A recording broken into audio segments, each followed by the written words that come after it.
Ladies and gentlemen, welcome to the 29th edition of Kino Casino. What the? 29 weeks the casino has been open.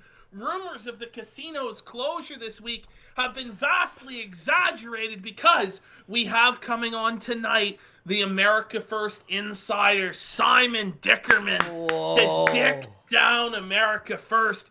Nicholas J. Fuentes has been threatening legal action all week, trying to stop Simon from appearing on the show, but it turns out Nick's legal threats aren't worth shit because Simon is coming on to expose it all. I'm not even sure what all he's exposing, but we've heard rumors throughout the week that a lot of the viewership numbers with America First.live are fraudulent, that Simon has the insider data.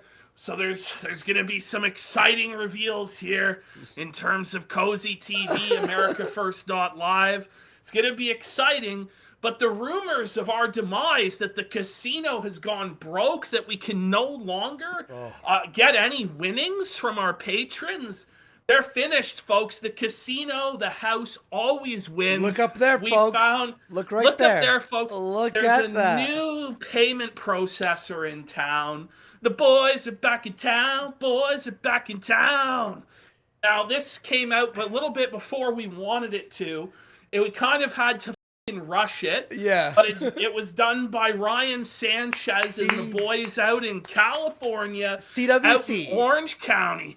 CWC made this fucking shit happen on very short notice.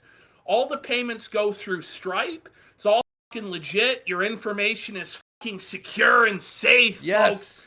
And it works. It's called Stream Chat. It's a little fucking scuffed in terms of the design. Because it's literally like they had the back end ready, and we're like, Ryan, we gotta get the front end ready for Friday. We need something. We need something. And so basically all you do, put your display name, you put your message, you hit the checkout, and it brings you to Stripe. That's right, everyone. Fully secure, 100% secure through Stripe. And you could donate that way. We see the message. I donated that way, and it worked. We have a few donations, but Ashton, go ahead.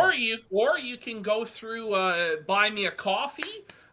It's the link for that is in the description below. Because this is a new service, the Stream Chat, it's a little bit janky.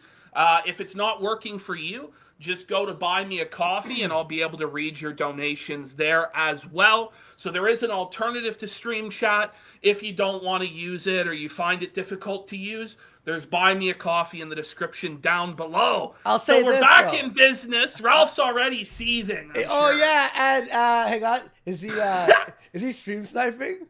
I'm sure he is, because he has no content. Let's go. There. Killstream presents the Adrian Blair show. Everyone, whenever he stream snipes, we'll toss that up there. You can bring it to the judges. He's legally not allowed to make fun of her or bring her up in the shows. So if they see his face and that on the side, he can be sent to jail. That's right, guys. Oh no, Ralph froze. So whenever he's stream sniping and I get to go ahead from the Discord, that's what you're gonna see on this. So if that pops up, you know why, folks. Simon's he's almost ready. He's not ready quite yet. But when he's here, we're gonna do that. It's gonna be epic. We're gonna go through all of Simon's reveals. We're gonna learn what Simon's been up to, sort of work he's been doing since he was last on the show a couple months ago, why he's back on the show. There's some crazy shit that he's gonna let us know happened. I don't know everything he's gonna reveal. I said, surprise me with some stuff, but he did say he's gonna tell the story of the American Virtue Conference. Those of you are unaware, the American Populist Union has rebranded as American Virtue, and they had a big conference, very successful conference, way less expensive than AFPac 3, but with higher production values than AFPac 3. Simon's going to do a comparison, actually, I believe, between AFPac 3 and the American Virtue event. But there was some crazy shit that went down at American Virtue. Yeah. Apparently, bar fights, Doxings, crazy fucking gay ops abounded. There were spies versus spies, and it's a whole fucking crazy world out there with the Groypers trying to sabotage what's supposed to be an organization that, you know, shares their values, that's supposed to be on the same side. But the Groypers seem to have no issue sabotaging people who are supposed to be on their own team, which is, I guess, why Simon's going to be here. Sorry to spoil it, folks, but they're fucking with Simon, so Simon's going to fuck with them back. Yeah, basically that's why. If they just shut their fucking mouths, this would have never happened. Like, really, like, this would have never fucking happened if they had just shut their greasy mouths. Oh. I mean, after him and Jaden came on the casino last time with the massive reveals that they had, he said, look, I got more stuff to reveal, so leave me the fuck alone. Like, he has a wife, he has children, he's just trying to fucking work and provide for his family, but Fuentes won't leave him the fuck alone. Just some psychotic need for revenge against his past associates. He's determined to ruin Jaden, determined to ruin Simon, put them out on the street. But thank God they have support there. They have Astros there, whatever his name is, the big Jaden donor who comes through for Jaden. Ultros. And with the new payment processing systems that are in place, because it's not just this one that Ryan's working on. There's other payment processing options, a bit more sophisticated, that are in the works coming down the pipeline as well. So there are backups to this, even if they were to find some way to fuck with this processor. We have options, folks. Yes. Jaden's going to have options going through the future, and Fuentes is felted, threatening to sue Simon, threatening to sue Jaden. Him, you know, his threats aren't worth the paper they're written on. We wipe our ass with your threats, Fuentes. Fuck you. Simon will expose you tonight. Oh, and Ashton, there's even one more thing with this new service. Now, it's not open to the public quite yet. As you see, they're still developing it. We'll read more donos in a second, guys. Thank you. They're still pouring in here for the house. But our goal, since this is Stripe, it's secure, and no money heads to America first, our goal is to eventually get all the IP to people using these services. Everyone who's using Power Chat, aka Sketch Chat, as of what we were hearing lately, we're going to... No, Nick, you don't get 25% of everyone's money. I don't think so. I think a lot of people that are on Power Chat that don't have to suck Nick Fuentes' bag and lick his ball sack for a living are going to go to some of these superior alternatives very, very soon and cut right into their fucking bottom line. Fuck these motherfuckers. They have no control over us, and they're going to have no control over anybody who uses this fucking service ever again. That's it. Thank fucking God. Fuck them. Anyway, you ready for this, bro? Let's go. All right, folks. Let's get Simon into the casino. Enough foreplay. We had to make the lost earnings from the Tuesday show. But because I am broke and I have no money, every cent here keeps me alive for another day. Every cent goes up Andy's nose, so be sure to donate. Yes. Simon. All right, let's see if we can get is your cam working, Simon? There you go. Holy shit, it's very cinematic. What the You're Darkness, my old friend. You're like in the best quality of all. It's like a Tarantino can directed you, bro. It's like, what cinematographer did you get for this shit, man? Yeah, that's actually amazing, dude. No, I heard it was this Oath guy or something like that. I was hearing rumors about it over the weekend. Really bad with camera work from what I was. Oh yeah, big fan of his work. How have you been doing, Simon? It's been a while since we've had you here, a couple months. What have you been up to, my man? Well, I've been trying to mind my own business for the most part. I've been enjoying the great content from the Kino Casino, at least most of it. There's been some controversial moments, I'll say that, but yeah, maybe a song or two, right? Yeah, I don't know about that one.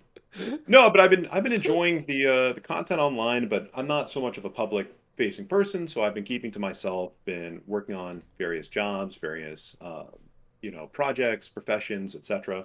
over the last 3 months. Been really trying to stay out of the public spotlight. I feel like we had a great show 3 months ago, kind of blew the lid off of all of my expectations for what it could have achieved. I mean, hundreds of Groypers leaving, dozens of interns leaving. And I think a lot of people were helped by it. So I'm like, okay, I've kind of done my job. I'm good. And I'm happy to just kind of focus on my own stuff, focus on the grind. So what happened? Then, Why the hell are you back here? yeah, I don't know. Yeah, I guess a lot happened this week. Where do we start?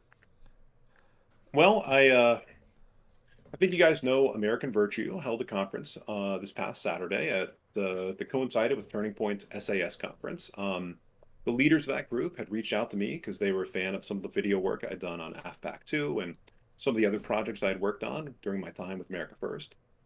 And I kind of told them, like, yeah, I'd love to work with you guys. I'd love to produce this. I'll come up with, I'll bring most of the equipment. I'll figure out the lighting setup and, kind of run through a friend of mine that I kind of brought on. He created all the graphics for the event. So I'm like, yeah, we'll run the whole show. We'll do the best we can. We only have like a couple days to put it together. So, you know what I mean? And honestly, I thought it would be a great opportunity to meet some people in politics like, Anthony Sabatini, Mike Crispy. There were several other notable people in the audience there, and kind of show them like, hey, I do these conferences, I do these events. Ones I've done in the past, I don't necessarily want to show people, considering they were primarily for Mr. Hitler 2, 3, and 4. But if I kind of get in with this conference that, they're doing something clean cut, there's no Hitler rhetoric or whatever the hell, maybe I could get some connections and do some work for some of these people. And then something peculiar happened that Saturday night. I don't know if you guys have already touched on it, but there were some Groypers in the audience, some young guys. Don't want to dox them, whatever, but they started taking creep shots of me from across the room. They were a couple rows over in this auditorium or whatever, and put them in a group chat with maybe about 200 other Groypers, people like that. And this group chat contained individuals from the Sussy Squad, people like the new assistant Groyper, hiding, aka Josiah Helm. He's been already doxxed on Kiwi Farms, whatever. People like Alex Davidson, Black Swan, who's already been doxxed, etc. Yeah. And people like Kyle Frank, this Jewish individual. Nothing wrong with that, I'm sure. But Of course. he felt the need to take this photograph, put it on Twitter, and make a tweet tagging Anthony Sabatini, the main congressional candidate, Florida state rep, a big star in Florida GOP. Tag him and say, hey, why are you working with neo-Nazi, white nationalist Simon Dickerman? And he made a whole thread putting in there the Antifa docs that they had Antifa done on me, I think in 2019. Maybe it's been updated since then. And what happened from that point is a ton of Groypers who I guess were in these group chats with him, whatever, were retweeting it, liking it, sharing it around. You had tons of people spam the comments with things about me, disparaging things. You had people, and this is, by the way, if I didn't make it clear, Anthony Sabatini's comment section, the main congressional candidate who was at the event. People spamming Nick won, Simon is neo-Nazi, etc. And, I talked to the AV guys. I talked to other people I know who, know people on his campaign. And unfortunately, these sickos will celebrate it, but So just to he be did clear, hear about it. we had Groypers sabotaging a connection that American Virtue had with a candidate that's running for congressional office, Anthony Sabatini. Right. Aren't we supposed to be on the same page, the American Virtue people and the America First people, or at least you'd think on paper?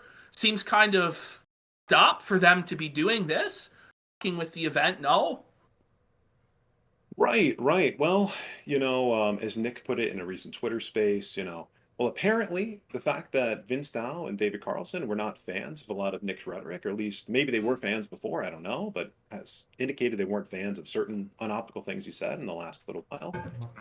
Nick declared them apparently publicly public enemy number one, which I think is a little peculiar, since ultimately they're trying to achieve the same goals that somebody, at least the stated goals that Nick would have, pushing the party further right, America first, families, tradition, Christianity, etc. So We could for think any of a other lot of other enemies that would be number one. right. Before American Populist Union or American Virtue, as they've now been rebranded, we could think of a lot of people who maybe should be getting flack before them. You know, holy. Anyway, continue on, Simon. Well, here's the peculiar thing with America First. As we know, and we are going to get into this later tonight, it is a dying movement led by a deranged individual whose main goal above everything else is vindictiveness. It's not how am I going to build connections and bridges and unite the right and bring people together and defeat the common enemy, whether that be George Soros or, whoever, Joe Biden. It's about how many people can I get to bow down to Nick Fuentes. And other right-wing groups that are, say, proposing the same values or ideas, they're seen as a threat rather than an ally. Because if they're not explicitly bowing down and kissing Nick's feet, we saw this happen to Joe Kent, we've seen this happen with others, JD Vance, etc. Nick, I guess, in his deranged mind, sees them more as an enemy than a friend. Like they're trying to co-opt him, like they're trying to kind of steal his thunder, etc. And I think that insecurity is born from a place of reality. There's like a hint of truth in that. In that, I think that even the leader realizes that his movement is declining. He knows the real numbers on the back end. He knows that the ship is going down. So as he sees successful, clean-cut people go out there and try and do something similar to him, I think it's terrifying. You know what I mean? Because it shows that there's a chance that he doesn't have a monopoly on this sort of politics, and there are other groups, and they will be more successful later down the line. So they have to do everything they can to stop that before, of course, that becomes until their worst fears come true. Yeah. And it's just funny because, Fuentes' big criticism of us and other people have been critical of him is, oh, we can't have infighting within the movement and this is wrong to go after us, da da da. But you see here very clearly when it feels like it's to his advantage, he loves to infight. And I feel like Fuentes is the biggest proponent of infighting within any sort of movement. I mean, how he got his start, as people will remember, was going after the alt-right and Spencer and all those guys, which a lot of people considered infighting at that time. He had no problem with it then. But he cries when we go after him. But then he goes after you guys. He goes after you, goes after APU. It's a big shame. So, is there anything else you want to touch on? You continue telling the story of the conference and what happened when you were there? Yeah. There's a lot of interesting details. Of course, the most notable thing, the reason that I'm here tonight, is because of the docs. It's not fun to admit it, but Kyle Frank, Josiah Helm, Alex Davidson, the Sussy Squad, all of these people, in a way, their attempt to blackball me, stonewall me from this side of politics was at least somewhat effective. It did reach Sabatini's campaign. It did reach some of the political allies of American Virtue, and that affects what I'm doing to try and put bread on the table, try and put food on the table for my family in a very legitimate way. If I want to take the skills that I spent, God, God only knows how long building up in my time working for Nick, to take those and continue that profession in a different area, apparently I can't do that. And they're making it very clear that if I ever show my face in public, if I ever work in other political events, they are going to, take creep shots of me. They're going to harass me, and they're going to make sure the organizers of that event, that any sort of professional relationship that I have is kind of torn down because of the past working for Nick, the past I have working in the alt-right, doing the work that Antifa, for so long, I had to worry about them doing to me. I mean, Michael Edison Hayden, one of the longtime heads of the SPLC, who's pursued me so much in the past, he's not even gone after me in the way that America First has. And, that's literally his job, is to go after, evil right-wingers like myself. So that's the reason I'm here. That's the reason this week I've kind of gone on a little bit of a media tour, hyping up this show and talking about the truth. And I didn't want to be here. I didn't want to talk about these details and get into what we're going to get into tonight, but I think that they've left me no other choice. They have a mentality. They have the mentality where it sounds like a gang. Like you only leave in a box. Like, you know what I mean? Or I think it's more like a cult. It's kind of like Scientology, where when you leave, you're assigned a label, and you need to be attacked, you need to be stalked, you need to be fucked with. It really should not be that way. that's not how things really should operate within this sphere, or at least, that's how it would appear to anybody with a rational mind and common sense. But of course, Nick is not a possessor of those things because he's become deranged over the last year and a half. I was going to ask you, though, there's been a lot of chatter about, Tyler Russell getting into a bit of a tussle, a scrap with the president of American Virtue. Is it true that David Carlson, the president of American Virtue, felted Tyler Russell and fucked him up at the bar afterwards, beat his ass? He felted him in self-defense. Let me make it clear. And to be fair, I wasn't in the building when it happened. I had some friends who I was hanging out the whole weekend. They were there. There was a Grand Young party. There was this bar, the TPUSA had people go to. And it's funny because Tyler Russell, he's this big figurehead of AF. He's a cozy streamer, whatever. You would think he would want to post all about, his great experience at SAS, but I don't know if it's changed now. But at least during the weekend after this incident where he goes up to David, he's shit talking him. David kind of shit talks him back. Tyler pushes him, and allegedly, David responds in self-defense and knocks Tyler Russell across the room because he's pussy.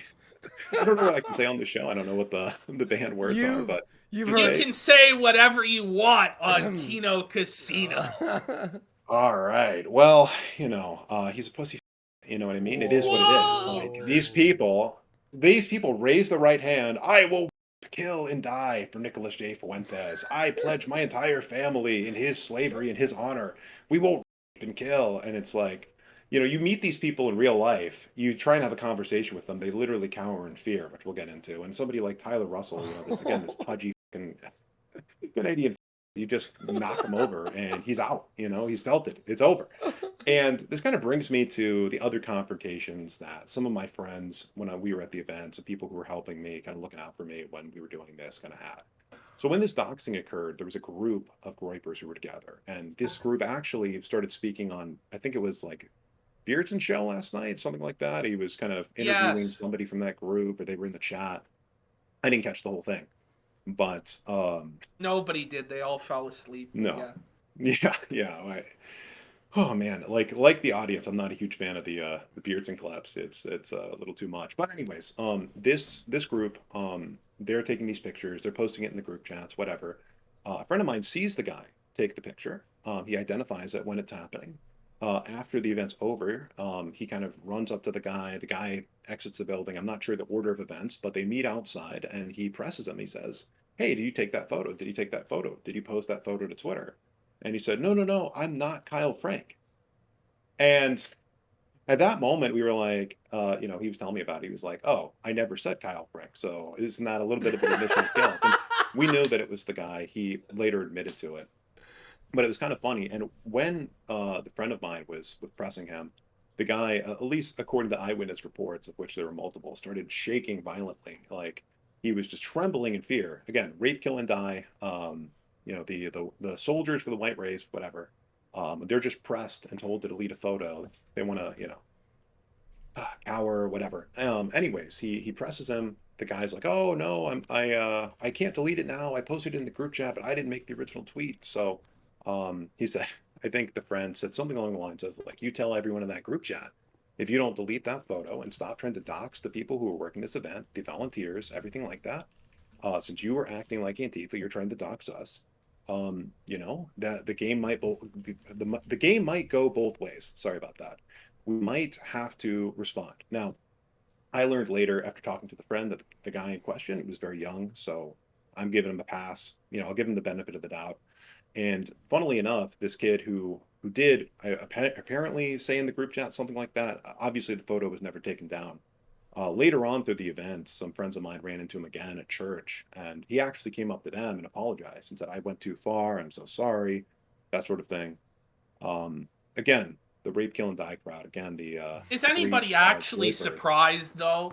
Because they like Nick tries to describe it as like the mafia, like being in the military. We're gonna be drinking death. You're gonna rape, kill, and die for me.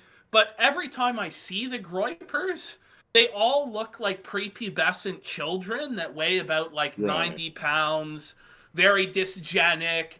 The physiognomy is, the physiognomy check. They're all under 5'8" or so. I believe Jaden was the only Groyper above 6 feet tall. So I can't really say I'm Yeah. surprised that when confronted by you, Simon, these little bitches started shaking in their boots, crying, please, please, I know I tried to dox you, but don't dox me, don't f me over, ah. By the way, you aren't doxing him. Yeah. Even though he probably does deserve it, the piece of shit that he is, with your livelihood. But none of us are surprised. Okay, do you have anything else on the American Virtue stuff, Simon, that you want to get off your chest before you get into some of the information that you're dumping? Or Yeah, I think okay, we talked about it a little bit earlier. I think it'd be fun to kind of talk about some of the criticisms and address them of the American Virtue Conference. There were some criticisms with the production. Now, I don't know if these criticisms would have been there if they didn't know the evil traitor oath Simon Dickerman was running the production. But I think it'd be kind of funny to do a little comparison and contrast by yeah, just talking about some of the things that were going on in AFPac 3. So real quick, I just wanted to say, I mean, look at the look at the hard work that went into the AFPac 3 graphics. I actually have one for you guys right here. You'll have to let me know what you think about it. All right. You see, I'll does that look familiar to anyone? Are you able to see that? Yeah. yeah, Okay. yeah. Yeah. Whoa, I don't know if you buddy, guys recognize that that's from some anything. high production value there. Oh, let's Oh, go. That should be Let's our go. intro. That should be an art intro. Might have to I'll bring send it to Simon on as the production design expert now. Let's Oh, I know. go. It looks very impressive, right? I mean, that is until you realize that It's a this plugin. It's a plugin. it was a Blender file from a YouTube tutorial that you could find in a couple of seconds. And you could pay $1 for the Blender file to change the text. Very impressive production. Just scrolling through the video down here. A tutorial like sample to teach you how to use Blender. Yeah. That's amazing. That's really high production value there from America First. Very impressive stuff. Holy yeah. I shit. mean, They didn't change shit except for the it's funny. It's funny. Their lead graphic and video guy after I left, this guy, his online name, not his doc name, was Capri Sanchi. Capri Sanchi. I mean, I don't know if he's on Gab or whatever now, but it's funny. I remember all the shit I was hearing from other interns who kind of stayed behind to let me know what was going on. That he would talk about myself and the others once we left. It's like, well, say what you will, but myself and the others who were on the film team that put on AFPac 2 didn't rip, tutorial files from YouTube and make them the headline graphics of the show. So Didn't this I thought that was cost kind of funny. $80,000? Right. Well, actually, the graphics were free because not a single intern is paid. I'm pretty sure they're not even paying the new assistant Groyper. Oh, To be no. clear, New assistant Groyper Bros. No. Nelson. no, it's so funny because I'm pretty sure the 60 to 80,000 that was spent on production went entirely to a third-party company. So it's like he wouldn't even spend that on his own internal people putting it on because he knew they couldn't put it on. I heard from an inside source who I will not name because I like the guy that the leader was having a discussion before AFPac 2, and he even went into this a little bit on his Twitter space if anyone caught it. That, oh man, my main production guy left, the team that put on my events left, the assistant who put everything on left. What am I gonna do? And one of the guys was like, hey, we should do this sort of thing with the production. Should do this sort of lighting system. What are we gonna do for AFPac 3? And he turned to him and it's like, well, we don't have a guy for that. We used to, but he left. So I thought that was kind of an interesting story there. I don't know if you guys That's want any more hilarious. AFPAC 3 That- comparison content. Yes, That's no, so let's Kino, go. bro. That's Let's so continue Kino. on. That's so Kino. Let's compare. Wait, let's, hang on. let's So $60,000 to $80,000 in production, and they're using Mhm. Blender tutorial files from YouTube that you could easily Right, find. That's amazing. That is so Right, Kino. but it gets worse. It gets Oh. worse because if you remember the AV event, it said it was going to start at 9 o'clock p.m. EST. The live stream went live at 9 o'clock EST. You know how the leader has like a 7-hour long lobby, both for the IRL events and for his show? We had a lobby video that lasted, I think, 10 minutes. The production went live at 9:10, 9:15, something like that at AV. And to be clear, there was zero rehearsal. We came in there, had a couple of hours to set up, I didn't even get the videos that we're going to be displaying during the stream until a couple minutes beforehand. There was no script given to me, so it was just kind of like, yeah, Simon, just figure it out as you go, you know. And we didn't have a single delay. There was this brief, I think, 5-minute intermission in the middle. You know what I mean? Which is funny because if you remember, AFPac 3 was delayed for over an hour and a half. You know, I think the event ended up ending at what, 2 in the morning, 2 a.m. EST, something like that. They had poor, 80-year-old Sheriff Joe Arpaio up there at It was 1:30 so a.m. waving boring. around pink underwear. Oh, Oh my dude. And god. We stream additionally, sniped it. It was so awful. Mm. Yeah, bad idea, right, Ashton? It was Yeah. because it was a fucking snoozer. All of the speeches were disconnected from one another. There was no unifying theme. You had people there that were race realists, but then you had people there who were denying race, like Marjorie Taylor Greene and Stu Peters infighting on this topic. It was a fucking mess. You actually had the crowd at AFPac booing Sheriff Joe when he was talking about how his children were mixed race or his grandchildren were mixed race and stuff. Very mixed messaging throughout AFPac, for sure. It was a bit of a disaster.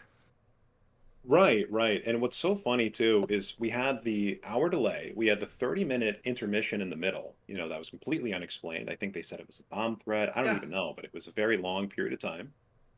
They had a video that played multiple times. I think it was a Janice McGeechan. And they had a clip with her, and the whole first like 10 to 30 seconds of audio were off, and then the rest of it, the audio was super low. So it's funny, you had a lot of Groypers complaining in the chat about, there was an audio delay. The audio was off for 5 seconds. It's like, fair. You got us. The audio was off for 5 seconds. The time it took us to do the whole stream, AFPac 3 was still being delayed. I think the whole stream was under like an hour 30, whereas they were delayed an hour 30. A lot of funny stuff there, but my favorite thing to do with the comparison is you kind of hit on it. You had Stu Peters disavowing Marjorie Taylor Greene on stage, but what was funny is MTG wasn't even supposed to be the highlight. Does anyone remember this? There was supposed to be a featured speaker. He was supposed to be, what was he, from what department? From ICE? DHS, from ICE. DHS, this was Thomas Homond, if you guys are familiar. And I don't know if you want me to pull up the article or not, but it's if anyone needs remembering, apparently this guy, they somehow duped him into being the keynote speaker for the event. And honestly, at first I was a little bit impressed. It was like, wow, that is a legitimately large person. Me too. That is somebody with a background in the Trump administration. Maybe AF is inevitable. I don't know. Let's see, guys. And everyone knows how it went, because they must have duped him. They must have lied to him about what the event was, because as soon as he showed up, and this is according to the reports that he gave the media, he Googled who Nick Fuentes was and just bolted out the door, gave whatever excuse he could, and just was like, screw these guys. I don't want my career destroyed. I'm leaving. And to my knowledge, there was nothing like that happened at AV. Not only did you not have speakers disavowing each other, not only did you not have 30-minute intermissions and hour-long delays, the keynote speaker, Anthony Sabatini, was still speaking, and it didn't have to be a video message. He was there in person, didn't disavow, actually endorsed the group, and continues to do so on Twitter. I think that's part of what makes them so upset and wants to hurt the relationship there so much. I don't know if we want to start getting into leaked screenshots, but AF has a politics team. And they discuss some of the political goals that the organization wants to achieve. And it's funny, maybe they're salty because one of their political goals for AFPac 3 was to have Sabatini as a speaker. I don't know if that'd be worth pulling up right here. If that's interesting or not. I'll full screen you too. When you're showing stuff, I'll full screen you, all right? This is very interesting stuff. It's going to get deeper and deeper. I just find it so funny. I want to know, where did that $60,000 to $80,000 go for production? When they're using Blender, like, did they not realize that someone would find the Blender tutorial? Like, dude, that's so fucking funny, dude, to me. Because I always see that shit where you download the sample and you could mess about. They could have changed the texture. You could have changed the color. They could have done anything. Where did that $60,000 to $80,000 go? We could only speculate. Right into Nicholas's pocket. That's what I'm pretty sure it went into the cocaine he was sniffing off Catboy's off the Cat Boys at the after party. Let's get real, folks. I feel like that's what was going on, but I don't think Simon can confirm or deny that. But Yeah. okay. Not yet, at least. He might have. I mean, we don't know what he's dropping. He might. We don't know. He's drop some photos. We're going through things a little bit slow here, folks. I know some of you might be a little bit bored, but I do think it is interesting, and I think it's important that we establish exactly why Simon is doing this, what the issue was earlier this week as to why he's decided to come on the show, before he gets into some more of the explosive bombshells that you're going to be hearing about on the show. But Simon, do you have the next point ready? So I couldn't. By the way, can you hear me all right? Yes, we hear you perfect. Yes. Okay, great. Okay, I got an audio error. I think we're good. So real quick, I didn't quite get the screenshot I was looking for. I have a folder with like 200 or 300 screenshots from the politics team talking about the. So I was looking for one talking about them inviting Sabatini. I think this might be more interesting to your audience. This was one of the politics interns' dream list for who he wanted to speak at AFPac 3 when they were planning it out. I don't know if you guys want to take a look at that real quick before we start moving along here. All right, Can you guys see this all right? Yeah, I'm gonna full screen that for the chat there. Okay. So this is the dream list of who they want. They think they might be able to get for AFPac 4. Kid Rock. Yeah, okay. The Duggars. PewDiePie. The Duggars. Sam Hyde. All right, let's read these. Let's read these from start to finish. You want to read it, Ashton? Yeah, so they wanted the Duggars. Aren't those the 19 kids and counting family? Didn't they have some sort of a scandal with like oh yeah, with molestation or something? Am I wrong about that? Is that the same family or? Well, you gotta understand they're allegedly Zionists, but good people. So. Oh, they're good people. Yeah. Then we got the Bates. I'm not familiar with the Bates family. Maybe from Psycho. I don't know. He once gets Norman Bates involved.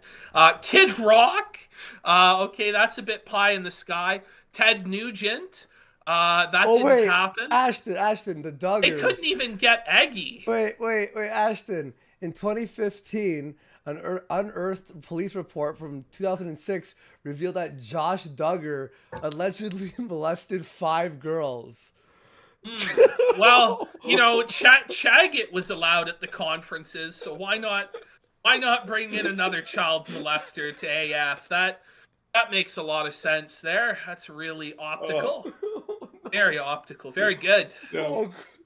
They're good people. What do you guys think of Scott Cawthorn, the creator of Five Nights at Freddy's? Do you guys know about Five Nights at Freddy's? Yeah. So the man who single-handedly created more furries than anyone else this generation?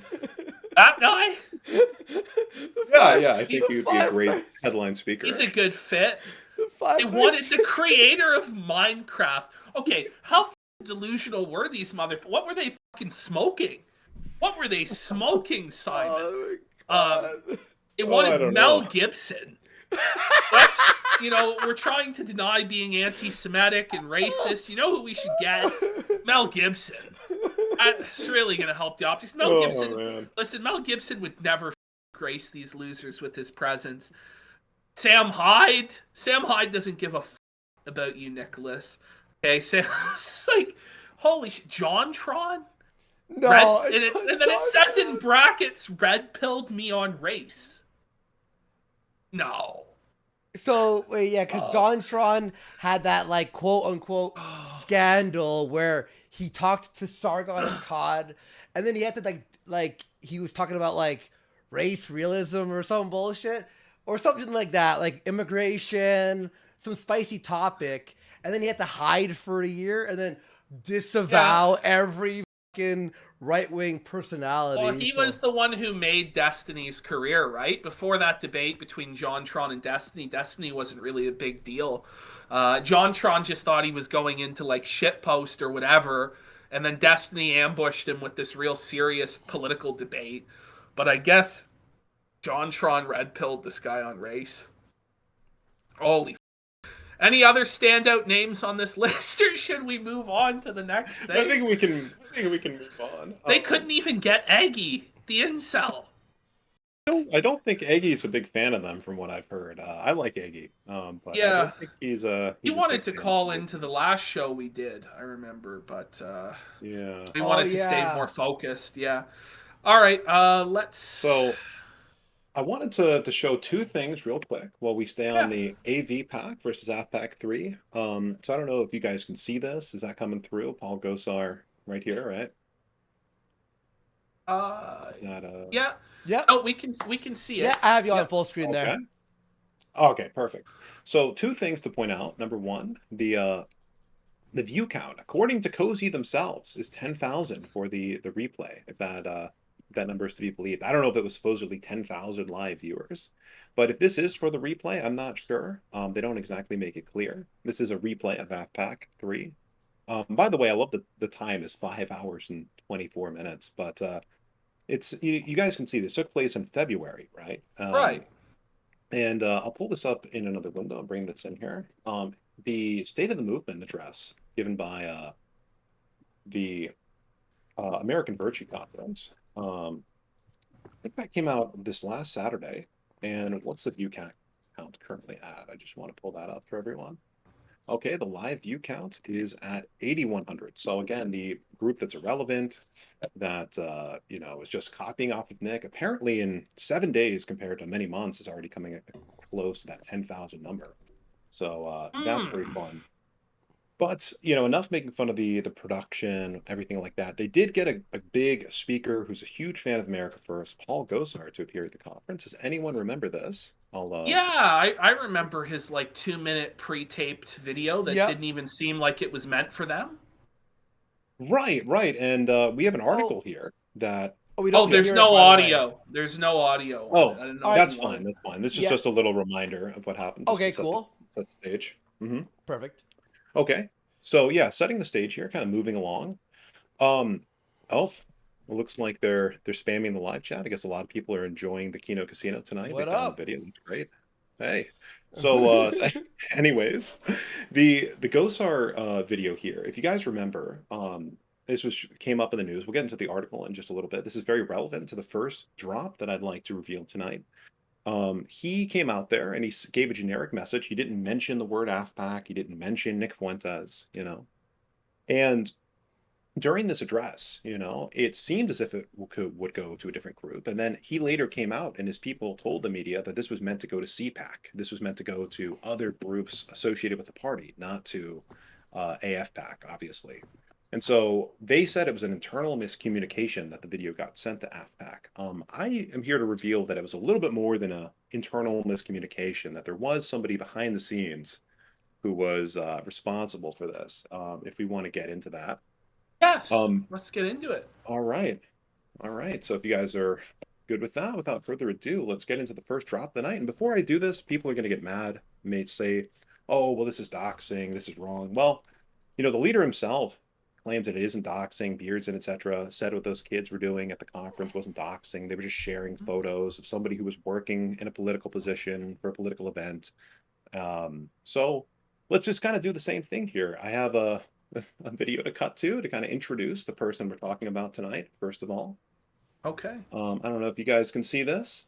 Doesn't have any audio. This is just with visual. You see Nick there, and then you see this individual on the left with him at the White Boy Summer Tour. This is Wade Searle. This is somebody who goes by Chicken Right online. And Chicken Right here is one of the high members of the internship. He's been around for a long time. Yeah. And if you guys remember, you probably heard his name because he was one of the people who was trying to flag down this show a couple of months ago. You guys Yes, remember that? I do remember Yes. that. Yes, He I was in do. the Baked Alaska Telegram groups trying to brigade Groypers into flagging this channel. So far, their efforts have been unsuccessful. Right. I actually, before we move directly into Wade Searle, I think it's fair to kind of show off the situation there with the flagging. This is from the AF Toadies, 21 members. This is one of Nick's old-time groups. You can see Ferris Farley, that is Stephen Summerson. Yeah, I remember aka that. I remember this. Yeah. Yeah. So they're talking about the Kino Casino. They're saying, oh, they're going to be live reacting to this whole thing. So we need mass reporting / takedown plans ready, right? This is Nick's one of his top chats.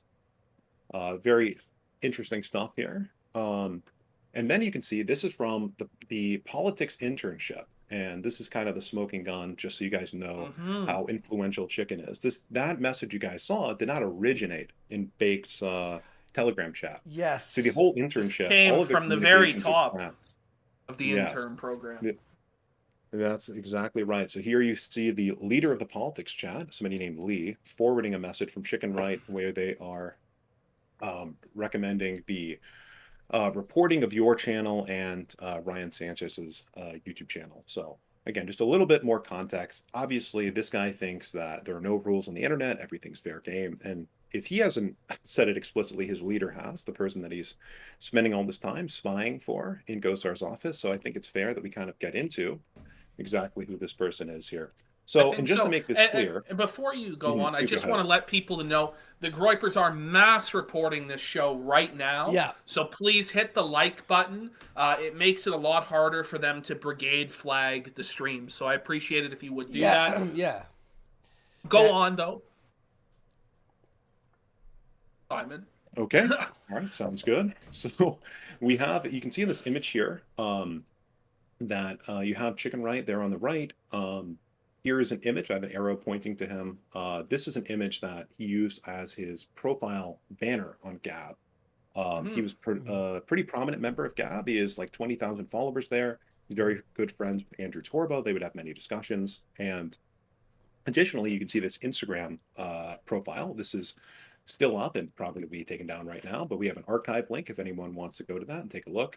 Somebody by the name of Wade Searle using that same image of the same person here, and I can tell you from my first-hand account for filming the glorious White Boy Summer movie last year, where he was in attendance, that this is the same guy. Myself and others in the internship worked to get this guy into Gosar's office so he could, do work with him and, keep an ear out for things Gosar was saying for Nick. And after I left, from some of the screenshots we're going to get into, I think it paints a very clear picture of why he was in Gosar's office and what the message that he was trying to get across there was. And let's, I don't mean to spoil it, but it wasn't necessarily for Gosar's best interest. So. Oh, no. Imagine my shock. That's not good. Yeah. So we're just going to fade into this here. Here we have a little bit of a slideshow, so I can go through some of these slides here. Let me make this a little bit bigger on my screen. So this is a little bit of the post-Gosar disavowal fallout. So inside of AF, they were all freaking out. What is Gosar doing, etc. And you can see Chicken responding to this person saying, oh, if you see anything anti-Gosar by the Groypers, tell them to quiet down because we're going to pretend like Gosar is still friends with us. And you can see this screenshot I have on the right. I'm going to leave it up on the screen for a while. This person, Pasty Papist, says, is Gosar still in our camp? And this is after the disavowal. This is after AFPac 3. And Chicken says, yeah, he will be. He will be, and he is. So we'll kind of see a little bit more here. We want to move to the next one. Let's pause that there. Oh. Bring it back. I think you lost the slide. Let me just make sure that's set up correctly to manually. Okay. So he said, also, this was a Groyper. So here, he's talking to another member of the politics team named TD Man, complaining, oh, well, Gosar posted us on its Instagram less than 3 months ago. Like, why is he doing this now? And he says, this was a Groyper staffer, referring to the person who's running that Instagram account. Now, Chicken Right, at least it's been rumored that he's been running the Paul Gosar DDS Twitter account on Twitter. Paul Gosar has 2 Twitters. There's the main one, and there's the Paul Gosar DDS. And so different staffers, interns are given sort of clearance to post things from these accounts, which you'll see some of the cringy screenshots from Gosar's accounts that we can attribute to Nick and Chicken Right and the Groypers. In just You're saying this Chicken Right guy is actually running one of the Twitter accounts for a congressman? Yes. Is what you're saying. Okay. Yes, Now, at least partially. And has he posted any minions on this Twitter account? No. I don't think Paul Gosar is going to be happy about this revelation. I don't think. No, this guy is a Groyper and that he's been involved in some unsavory activity for sure. Yeah. And apparently, according to Chicken, there are other people who work with AF that have been hired there. Now, again, that could just be a rumor. We don't want to go off Chicken's word. He could just be bluffing. But, Sure. for the sake of Paul Gosar, I just want to make it clear. I'm a huge fan of the congressman. I think he knows what he's doing. He's one of the last honest and earnest, Christian nationalist people in Congress. So this isn't meant to be a smear against him or anything like that. But I think it's fair that both the public and the congressman know exactly what sort of op Nick is running here and who I is agree. working for this congressman. I think that's only fair, especially after the information that was released about me this week. So we'll get into it a little bit more. He says he hired a new comms director, has a great relationship with AF. We'll go to the next slide. Okay, we already went over that. It's just the quote that Gosar gave. Gosar said he didn't know anything about the group before speaking. The young people that were there were being misled by somebody. We should try to mentor, trying to change them. I'm giving up on dealing with Nick. Nick's got a problem with his mouth, he said. So obviously, Gosar does not want Nick's top guy working for him. I think that's very clear. Okay. So here's one of Wade's famous tweets here. Just checked on the status of America First. ... Yep. Still inevitable. No. Still inevitable. Where have we heard that before? Oh no. AF, bro. America First is inevitable. I don't know. It sounds familiar. I'm sure Paul Gosar really wanted that being tweeted out. I'm sure he appreciates this. Yeah. Yeah. I'm Yeah. sure. Oof. Big oof. Yeah. Oh, here's sorry, I have him like Inception looped here. Here's Wade talking about one of his colleagues in the office, a nice political woman by the name of Faith Graham. Many hate lovers, many haters and detractors, depending on what side of the movement you're on. But he says, I can bring this up a little bit here. He says he's talking about his coworker Faith Graham, right. And she said she already hit the wall. And then Chicken says, dude, she ballooned. And College Zoomer goes, she's getting fat. And Chicken says, Lamau, I knew you'd say that, shaking my head. Very professional conduct here from this intern in Mr. Gosar's office. Very professional. I'm sure Mr. Gosar appreciates him speaking about a female colleague in this way. I'm sure. Right.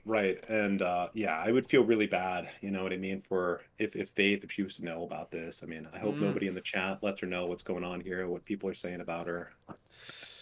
But just zoom in on that screenshot. Here's, again, we already looked at the Instagram. Again, posted this publicly. I'm not following him on Instagram. You can see that. This isn't like I'm hacking it's the public, mainframe. yeah. It's information. Oh, public. Publicly, yes. Yeah. Exactly. And then, it's more so it's in the matter of the public interest. He's working for this congressman. This is a matter of public interest. Same profile picture as was on the Instagram, which we can go back to. The Minion right here. The banner, the banner. Okay, yeah.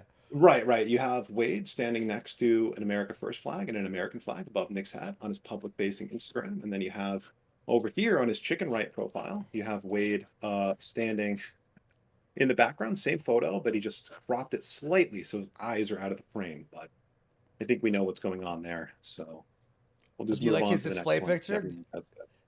Do you like the Minion? Yeah, the Minion. Oh, he was like very good. I feel like I have to give him some credit. I mean, he was one of like the first big Minion posters of the movement, if you can believe that. He's been posting Minion stuff as far back as like summer of last year. He always had like a Minion profile picture or whatever. So I don't know if Nick got it from him or if he got it from Nick, but it's been a long relationship between the Groypers and Minions. Yeah.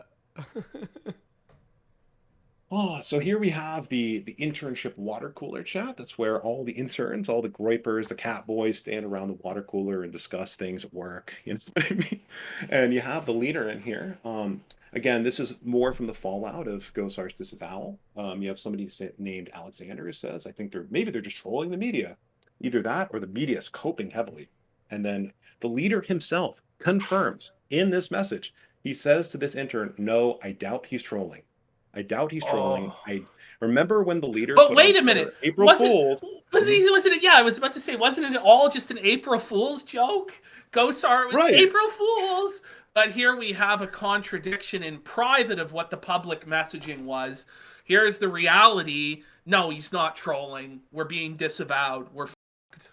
Amazing. And then he puts Amazing. the Squidward, the Doomer the Squidward. creeper pasta, the creepy pasta Squidward. Right. I love this guy Alexander. He says, "Oh, sad face." Yeah. But the leader says, "We'll call his COS on Monday. To be frank, though, there is an ellipses there. I've given up, ... on dealing with Nick." So that's an abbreviated quote. Maybe they're misquoting. So maybe they have a little the bit of cope. Oh, the cope. The hope and cope from Nick there. Yeah. It's amazing. It's incredible. Take a look. Oh, unrelated to the chicken right. I'll take a quick detour. Sorry about this, but their other political connection, Milo. This is pretty much the only political connection they have to this day. I mean, I'm assuming this Wade thing is probably going to fall apart after this stream. Sorry, guys. So I hope Milo doesn't betray you. I'm sure Gosar loves all this behavior. I'm sure he Oh, loves really? it. Yeah, it's his favorite. Oh, we're gonna get into some more choice words about Gosar and maybe his family. Oh no, Gosar bros. Oh no, chicken right bros. No. I don't feel so good. Right, but here you have, after the Gosar disavowal, they say Milo works for MTG. Milo is BFFs with us. By the way, it doesn't say political allies. It doesn't say like, oh, he's our friend. He's the BFF of the movement. Milo. Is that best boyfriend? Is that, I don't know. He says, you guys have no idea how this shit is about to take off. Screenshot this. Well, somebody did, evidently, so that's great. Classical theist, the great Catholic theologian, basically St. Thomas Aquinas himself, reincarnated in the flesh in our day, says, notice how all the haters don't even bring up your friendship with Milo anymore. Really? I don't know. Are you guys not bringing up the friendship I bring up Milo all the time because I think it's a clear negative when you have somebody trusted within your movement who publicly has a blackmail folder that he revealed on Ethan Ralph's kill stream that he keeps on all of his associates. But yes, be sure to bring that snitch into your organization. A guy who knew about January 6th the day before from his own federal handlers. Yeah, let's definitely brag about bringing Milo in. Ashton, not to mention the revelations that Lauren Southern made about him like literally throwing people under the bus to steal money and all this other sketchy shit. Like, yeah, that's great. Bringing him in. Yeah. Yeah. And I love he says, nobody talks about it. Your haters don't talk about it because it's such an obvious W for you. The leader says, LMAO, right? Vindicated every time. Not gonna lie, them focusing on the Gosar disavowal might be good. So again, there's no cope. There's no it might be good, guys. Don't worry. Like us losing our most prominent connection, our tie to legitimacy, our relationship with a sitting congressman. It might actually be good, bros, because it might distract from the fact Milo is in with Marjorie Taylor Greene, which is a way bigger deal. Yeah. No, I'm afraid it doesn't distract from that. We've covered that an awful lot, that Milo is the one that got Marjorie Taylor Greene involved at AFPac 3. Yeah. Right. So we'll move on from that point. Yeah, so here you see Chicken saying that he'll explain more about the Gosar situation during their working meeting. Oh, and this is quite interesting. So we have to remember that apparently APU has always been an enemy of the movement. APU/AV has always been evil. We've always been at war with Eurasia. Yeah, for sure. Yeah. Well, here it is just a couple months ago, right after AFPac 3, after the disavowal. This is when Gosar disavowed APU. And Chicken says, yeah, the APU thing is unfortunate. It could have genuinely been a scheduling issue, though. We don't know. But if Gosar is too afraid to associate with APU, then we probably won't have much luck. And it's very funny that they acknowledge that APU is more mainstream, more like of a safe topic than they are, at least in private. You say it's very strange to me how quickly he lost his courage. It's interesting. It's an interesting thing to say about your boss. I mean, if you're working for a congressman, wouldn't you have full, to say that Paul Gosar, the most conservative congressman, has lost his courage because he won't avow every statement from Nick Fuentes' mouth? Really? That's what you're going to say about your boss, who's putting you on a fast track to have a great career in politics? Oh no, Whoa. chicken right, bros. I don't know if Mr. Gosar would appreciate you talking about him that way. I'm going to say he wouldn't. I'm just going to Yeah. wager on that. Oof. Yeah, I'm not sure I wouldn't like to talk about my boss that way. I don't know. Oh, okay. So finally, this brings us back to the earlier point. Sorry to kind of meander here. I hope people are enjoying the screenshots. I hope seeing the inner workings of the politics team is interesting to people. There's a lot more where this came from. If everyone in the audience is interested, you guys will have to let me know. But here's Well, I something interesting. definitely Remember think how we there are said, people who are interested. I think the people who are, serious political actors who are interested in the viability of America First as a serious political movement going forward are very interested in this. I know there are a lot of people who just want very juicy, sordid drama, but this is actually very damaging to America First political viability. And so, yes, I think we do continue with this. This is very important information for the public to know. It is. So continue, I Simon. agree. And for the Yeah, I chat, appreciate you saying.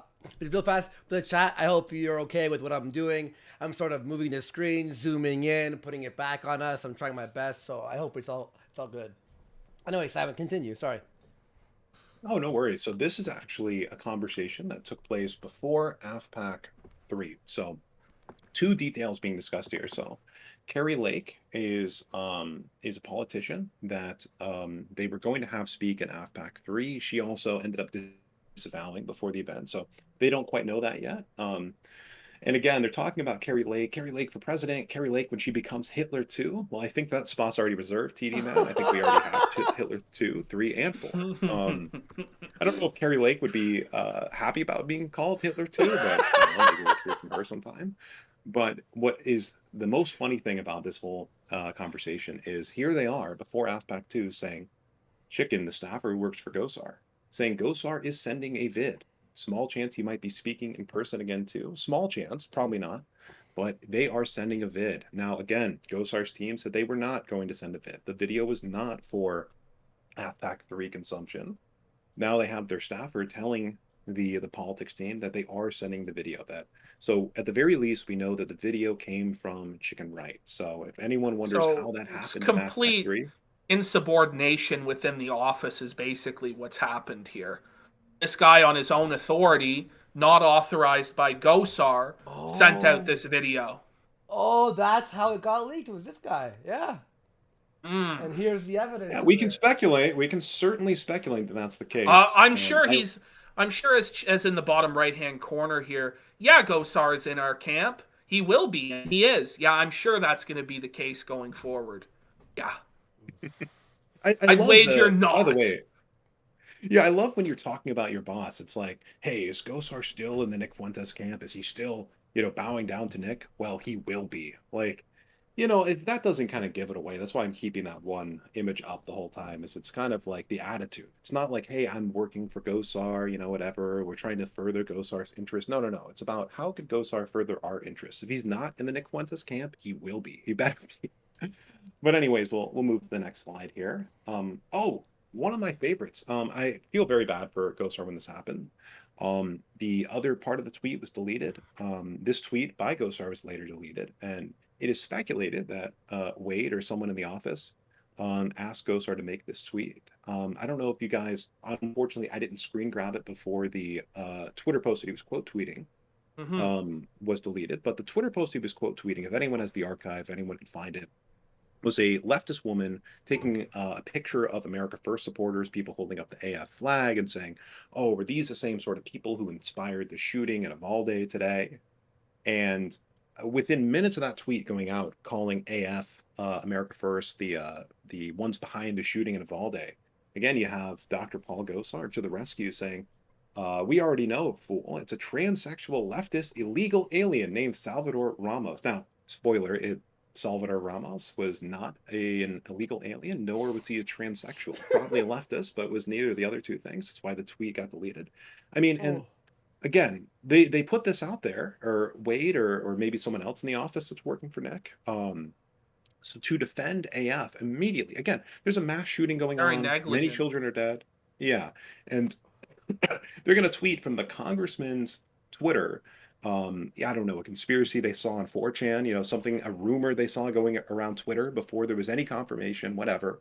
And of course, it embarrassed Paul Gosar for like a full week afterwards. He was in the news cycle. There were dozens of articles written about this tweet. It was a total shit show. So So, I and don't this know this all how. falls at Yeah, the feet of America First as to why the most conservative congressman in America had a bullshit, terrible media cycle for a whole week, if not a right. couple weeks, regarding this. Very serious political organization that you should definitely be supporting with your money, your life, your fortune, your sacred honor. Yeah, definitely. When they're I responsible mean, for blowing up Gosar's spot like this, that's great. I mean, if this is how AF treats its allies, the people they're supposedly, best friends with, how do you expect they're going to treat their enemies? Or how does anyone think they're going to treat you? So, I mean, if any congressional people are out there, if anybody in politics is thinking, oh, maybe if I support Nick Fuentes, I'll get access to his army of 500 Groypers or whatever, it will come at pretty big costs, as we're seeing here. A lot of embarrassment, a lot of else for you if you decide to go through with that. So again, this is more of just Nick coping about the Gosar disavowal, saying it's bullshit. Maybe they're trying to be clever. And we'll kind of go through that because we already touched on that. See, so they're still talking about the video. People are saying, I'm trusting the plan. Again, I don't know how much of a plan there is to trust after this. And then here you have that conversation. Is Gosar still in our camp? Yeah, he will be, and he is. So is Gosar? So somebody asks it again because they're so shaken up about the disavowal. Will be as in he lost faith. Did he lose faith in our leader of the white race, Nick Fuentes? I don't know. Let's go through. I think that might be all the screenshots here. I'm just gonna quickly. Oh, this is the side story with Chicken. This just shows how we treat our political allies, people who were going to stick their neck out for us. So here you have, I'm just going to direct your attention. I'll kind of blow this up a little bit to, in the middle, you have I Am Hiding saying, she did confirm with us. So I Am Hiding, who's the new assistant Groyper, aka Josiah Helm, this like 4 foot tall, weird, deviant individual. He's confirming, okay, he had contact with this individual, Kari Lake, again, some sort of politician. I wasn't following the news cycle too closely at the time, but she was supposed to speak at AFPac. And if we see with the screenshots here, she put out a tweet basically disavowing AFPac. And she did confirm with us. And then apparently after her disavowal, Chicken says, bro, that's even worth then. TD Man says, oh shit, her then. So she just got spooked that we included her on the graphic and caved, I guess, which is so. So they're going to say a little bit more about Kari Lake here. So here you have them talking a little bit more about this. That's actually better than us messing up and putting her on the list without confirming her. It's all on her. If that's true, she's scum for calling it a false photo. Again, she called the graphic they put out, including her on the list of AFPac 3 speakers, false.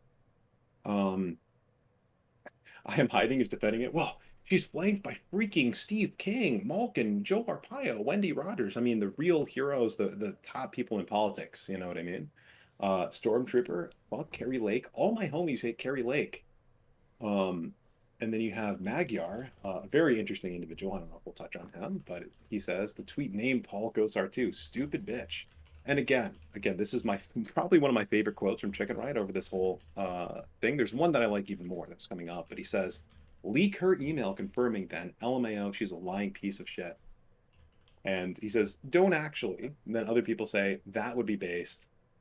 TD Man puts the eye emoji, and he says, yeah, I'm saying that for, yeah. So they're talking about, and it's just a joke. It's just a joke, but they're actually saying we should do it. They say leak internal documents that we have on this politician because she slighted us. Leak them because they're lying pieces of shit. Again, I'd like to see how they come out and say that this is wrong for us to leak these internal documents about, America First, when they're saying, hey, these people that we were working with who were going to stick their neck out for us, they slighted us in some way, so leak their stuff. They're liars. They're pieces of shit. No, it definitely makes you want to trust the America First organization. Very professional organization, very disciplined organization over there at America First. Yeah. Okay. Yeah. So we'll just What a switch it joke. over. He goes further here. We can take a look at that. She has no integrity and she's a lying piece of shit. All of her campaign promises can now be considered lies too. Somebody says she betrayed Nick's mom. Shake my head. I don't know how that worked, but somebody claims they're revving up the Groyper machine. I wouldn't want to see what that looks like. So let's see if we can find the best tweet. Oh, just again, kind of confirming where this picture was taken. This was Nick, our friend Jaden on the left here at White Boy Summer. Jaden gang for life. Jaden! Jaden! And here is my favorite quote, and we can kind of end this segment with this. I don't know if you guys want me to read it or if you want to read it, but he's replying to an individual saying that Gosar has no courage. This is after the Gosar disavowal. He says, no one has courage in this country. And he says it's made worse by the fact that all of his top staffers are AF friendly now. So there's literally zero influence on him to do this other than Kevin McCarthy, who everyone has to deal with, and his wife. Bruh. So he's shitting on Congressman Gosar's wife while working for the congressman. Very big-brained move there by Chicken right here. Very smart maneuvering by him. This is some Machiavellian stuff, 48 laws of power stuff. Definitely what you want to do when you're working for a congressman is insult his wife behind his back. That'll never get back to him. Oh wait, it's going to. Yeah, it's going. Felted. Fuck you, Absolutely Chicken, felted, as we can see. Wow. So that's the Wade Searle docs there. That's the well, I wouldn't even call it a docs. It's more just the expose on what America First has been doing, the way they treat their political allies, all of that. I think it's. I hope you guys found that interesting. May I ask you? Okay, so just for someone who doesn't know too much of the insides of that, does Gosar know that guy is part of AF at all? Does he have any idea? I don't think so. I'm not sure. No. Again, it's a complicated relationship there because I believe his chief of staff or his comms director did have a relationship with the leader, as the leader kind of illuminated there. So there were other people in his office who knew about Nick Fuentes, obviously. Right? Can we see? All right, I'm back. Looks like. And I just did want to get in one quick dono here from Michaela Shaper-Nova regarding the guest list for AFPac 3 of who they wanted. And they wanted Josh Duggar, and he was convicted in December 2021 of 2 separate counts of possession of child pornography. He was sentenced earlier this year to 12.5 years in Segoyville, Texas. He downloaded Daisy's Destruction from a Hidden Onion wiki link on the deep web and had a partition in his computer so his wife couldn't catch him with the CP. These are the very good people that Nick wanted at his event, and that dono was for $20. Just wanted to provide that context. Yeah, thanks. Okay, good. All right, let's continue. All right, so yeah, I thought that was a fun segment. That was very intriguing. Okay. It was very intriguing to see how, like, I don't think Gosar's camp's gonna be very happy with what's going on in the background there, and the fact that he has access to tweet out things like, this guy's he's banging trans people who are illegal immigrants. America First is inevitable, like from a congressman's Twitter, like official Twitter that's verified and shit. That's kind of nuts. Yikes. Interesting. All Thank right. you for that, Simon. Oh, no worries. I mean, it's the least I can do. I mean, these guys, they're very much in favor of letting everything, come out there in politics. Again, the fact that I was working that political event that had Anthony Sabatini, they wanted to make sure that was well known by Mr. Sabatini. So I think it's fair that it is made well known to Congressman Paul Gosar exactly who's working for him. So if we want to move on, we have a lot to get into. We have the show data. If you want to move into that next. Data, cozy data. And Nick Fuentes has Crohn's disease for 20. Base. I love that we're finally talking about the chicken, right? He is the biggest douchebag in the Sussy squad, and coincidentally privated his Gab account around the time Simon last appeared on the casino with his big top Michigan Zoomer. And reminder, guys, if you do have questions for Simon, he will answer them. Just send in a super chat, either on Buy Me a Coffee or at the new service that we have, Stream Chat, which is linked at the top of the chat. Yeah. But we're going to move on to the next segment here with Simon. Apologies for cutting you off, Simon. I just did want to get that in. No worries. No worries. So, yeah, so the show numbers, I think, to kind of intro them a little bit, did both of you guys hear the kind of technical breakdown that was given on Jaden's show earlier in the week? I watched it, yeah. But if you want to tell our audience, in case anyone missed that, yeah. Because I think the last time you were here, sorry to interrupt, last time you were here, just to update people, we discovered that there was multipliers on people's shows. So meaning you're going to be live, you might get a 1.5 times or a 2 or a 3. But what Simon has here is more details to these numbers. Go ahead, Simon. All right. Just to kind of give that little bit of background, we'll try not to make it too technical on the show tonight because obviously we have a lot to get guys, into. Sad news. Ethan Ralph stopped sniping a while ago. I guess he didn't want the audience to hear what Simon had to say. Hang on, I'm going to put some sad music on in the Can I make a request? Can I make a request for you guys real quick? Yeah. Could you guys let me know the next time Ethan Ralph is stream sniping? Because I have some leaked screenshots from one of Nick's group chats that he might be interested in seeing. I don't know. Wait. Pause the segment. Pause the segment.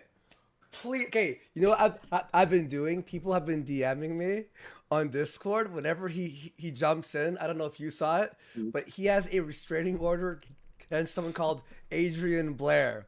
So look, if you want to look at the show right now, I'll pop it open. Just open up a tab there. I've been putting this in whenever I hear he's stream sniping, and he legally cannot talk about her. You'll see it on the update. It'll take about 15 seconds, but he legally cannot talk about her.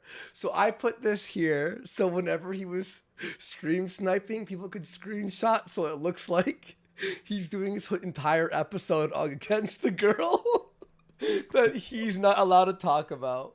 So it's just beautiful. It's just beautiful. Anyway, we'll let you know if he does start sniping again. If he does end his show in shame before he snipes us again, I guess we'll go over some of that later on.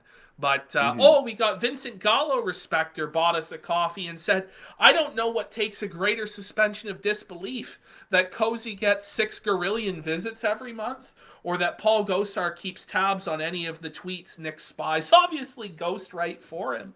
Well, there's something to say. Oh, and by the way, just so you know, Ashton, I'm saving all the smaller donos on a notepad here, so it's all organized. So chat, beautiful. We'll read the smaller ones later, but I don't want to interrupt Simon too much because I'm really enjoying this. So let's go ahead.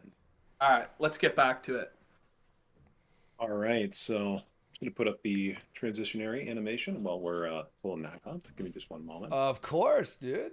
Here, I'll read one here. A drip disrespecter for 5. AF in full meltdown. It's funny how we keep doing shows where Ralph can't, stream snipe it. Well, Yoba's trying to get Ralph to do it. He goes, Simon says he's going to drop dirt on you, Ralph. Oh, fuck. Based. Yoba bros, no. Oh, my God. Very interesting stuff. Now, we all knew that the numbers were inflated on Cozy, right? You make $12 in super chats, but you have 8,000 watching. What? That doesn't make any sense. That doesn't add up. Wait a minute. Ralph has now started sniping again. All right. Okay, let me pull those up then. Ralph, you might want to see this, bro. All right, let's. I should play Hollering Hog while this is. Take a look. Let's make sure we get that in full screen here. All right. And let's. All right, so we got that up here. So this is from the Toadies chat. Only the OGs of the movement are in this chat. I used to be in this chat until I was removed back December. So here's they start the conversation. They're talking about Ralph. They say, plus the sex tape shit. Oh, you mean Guntgate? This is what Nick's top generals are saying. Oh. Internally. Here's Can you what they guys see think this all right? about you, Ralph. Here's what they think about you in the top ranks of AF, and you have to grovel to them and scrape on your knees in front of Nick Fuentes like a bitch because you have no other options. Let's continue to hear what they think about him in the top AF general spheres. So you can see it.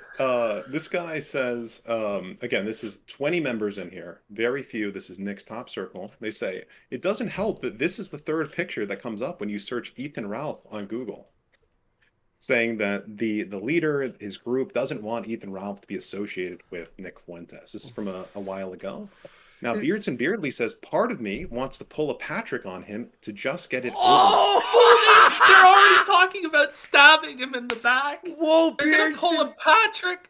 Beardson is saying that he's going to pull a Patrick on you, Ralph. Whoa.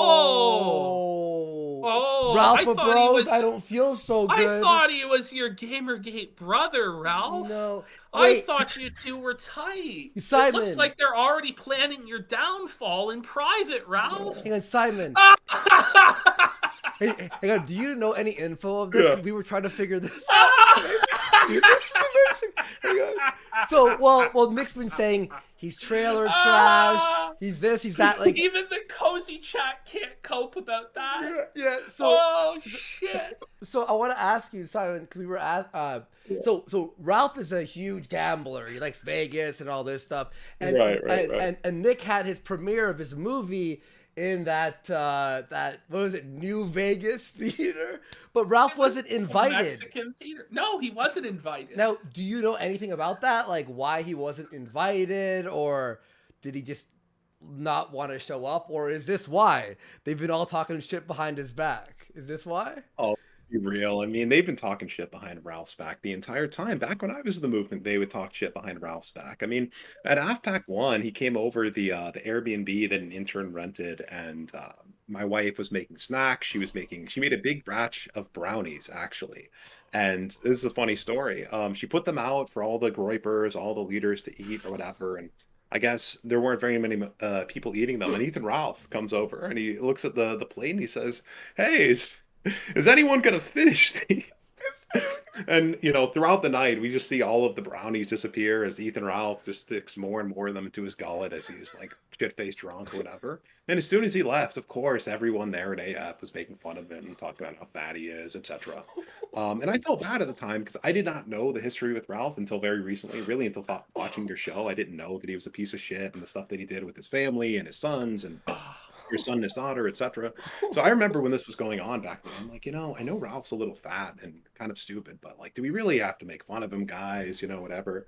And so this has been going on for years since AFPac 1. Ralph was at Stop the Steal, and the whole time when we were there, like they were joking about, giant 400-pound Ethan Ralph, like photo bombing them the whole time, and how like bad optics that is. So this is not the only time they've talked shit about Ethan Ralph. We can get into the next screenshot from the chat. Please. So this is what Nick says about Ralph. He says he's self-destructing. He's going to be off the platform soon. We may ban him from AFPac. So there you go, Ralph. Get on your knees and grovel to the Mexican child who's already planning to remove you from the platform. Ashton, read the next one, Beardson Beardly. Read it. Well, if you ban him from AFPac, then I might as well do it, because the dude takes any little slight as a declaration of war. Oh, Ralph. Even I'm feeling bad for Ralph here. Ralph's only friends are betraying him? He's so bitch-made that he has to take this. He has to sit there and take this like a little bitch, because the only way he can make money is by being Nick Fuentes' lapdog. You're not the junkyard dog, Ralph. You're not the big dog like me. You're Nick Fuentes' lapdog, bitch, and they were plotting behind your back to take you out, brother. What the f***? Do you have more? Yeah, there's another screenshot here. So here's the thing: we gain nothing from getting sucked into that. If anything, it just diminishes the seriousness of what we are trying to accomplish by getting into a shit flinging contest with Ethan and Ralph. We want to disengage as cleanly as possible. This is in our best interest. This is in our That best whole interest. world is that whole world, the world around Ethan Ralph, is so degenerate and toxic. The quote drama commentary community. Those people are all low IQ TGen scumbags. We do not want to be in that world. It's true. Pearson says, "You're right. My only concern is there's never a clean break with Ralph." So there you have it. So the only reason, Ralph, that you haven't been fired already is because they're just trying to find a clean way to disengage with you, because you're such a dirty, slimy piece of shit that they don't even want anything to do with you. They know your nature. They know what a snake you are, what a cockroach, what a low-down scumbag you are.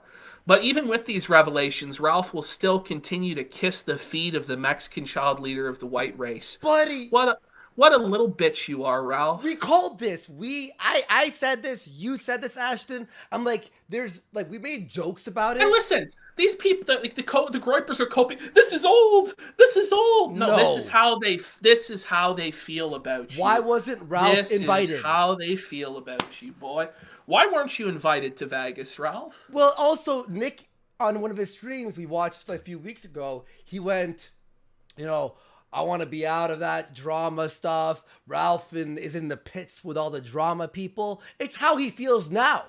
But yeah. Beardson, but hang on, I'm going to say this. As much as we hate Beardson or whatever Beardson is 125% correct. The reason they can't just drop him is Ralph goes nuts. He'll be revealing all their DMs and text messages, all their secrets. There's no way you can't break up with Ralph in a clean way. Look what happened with anyone that, he had a small little slight with. Nick Ricada about farting. He, burned it all down with me. With anyone. Ralph does that, but now America First is stuck with Ralph. He's buck broken to them. And he has no choice but to continue to bow down to them. It's and coping be now. It's going to be all cope now. It's going to be, well, And I've heard on his stream he's utterly speechless. He's shook. And he should be shook. He should be shook because honestly, it makes me feel bad for Ethan Ralph. It does. The first time in a long time. Yeah. He bet the farm on Nick Fuentes, and he's about to lose it. He's about to lose it all. I wasn't. Remember? Well, just real fast. He was saying something along the lines of he was telling Baked or whoever the he was talking about. He was just like, this is Bake's cope. Listen to this. I'm pretty sure they freaked out over the sex tape, then calmed down and realized you're epic. Yeah, I'm pretty sure that's not how it goes. No, they don't out. Just, oh yeah, he's so epic. No. They understand. Beardson, as much as you can make fun of him, he's a smart dude in certain ways, right? When he's being real to himself. And when he's real, it's in these DMs. On his show, he has to cope and seethe and lie to himself and his audience. But here he's like, no, Nick, there's no way we're going to break up with him without a war. He's like, I'll do it. Beardson was willing to get his hands dirty. But I don't know why they can't just pull the plug on Ralph, because he does ruin the image of them. Right? I mean, you can't really ruin it even as much as they do it to themselves, but you can with Ralph. You know how to make Ralph cope and seethe even more, folks? By sending a donation through Stream Chat or Buy Me a Coffee, because every dollar raised tonight really, really burns the ass of Ethan Ralph and the America First sisters. Especially. And they are coping big time tonight. They are coping bigly. When it's the grandfather of his child that he abandoned, Vicious Vickers, for $40 over on Stream Chat, the new platform for donations that is still under development but still works. He says, choke, choke, cough, cough, Base. Even Vickers is dabbing on you in this moment, Ralph. And Ralph, get fucked. Now that you're stream sniping, there you go. Killstream presents the Adrian Blair's show.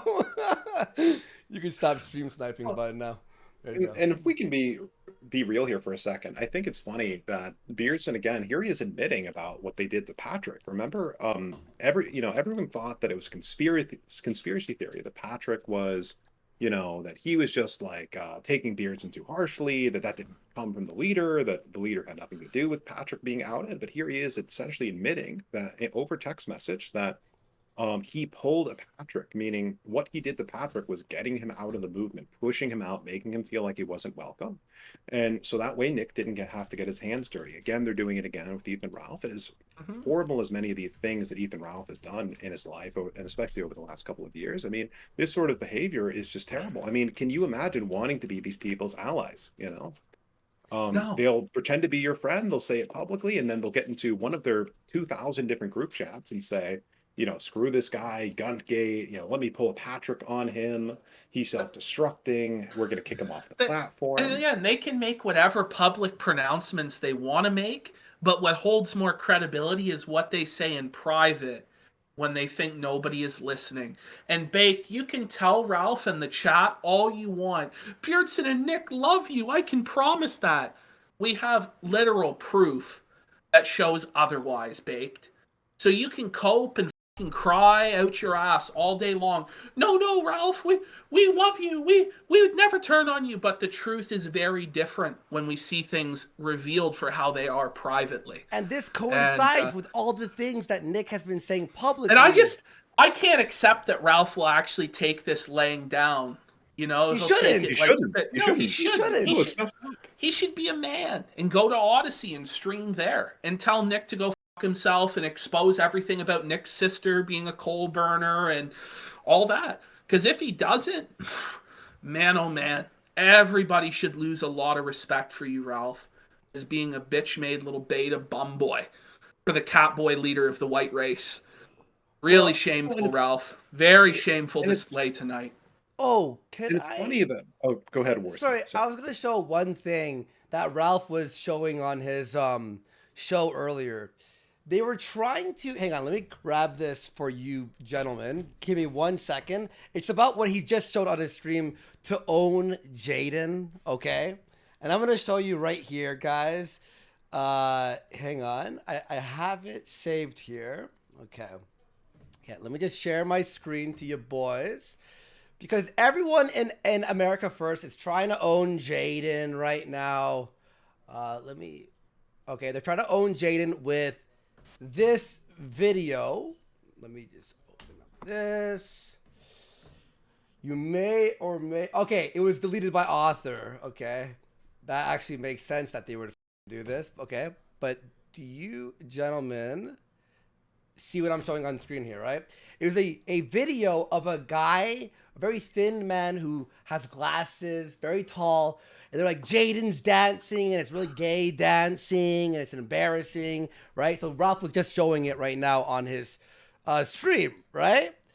So what happens is this guy...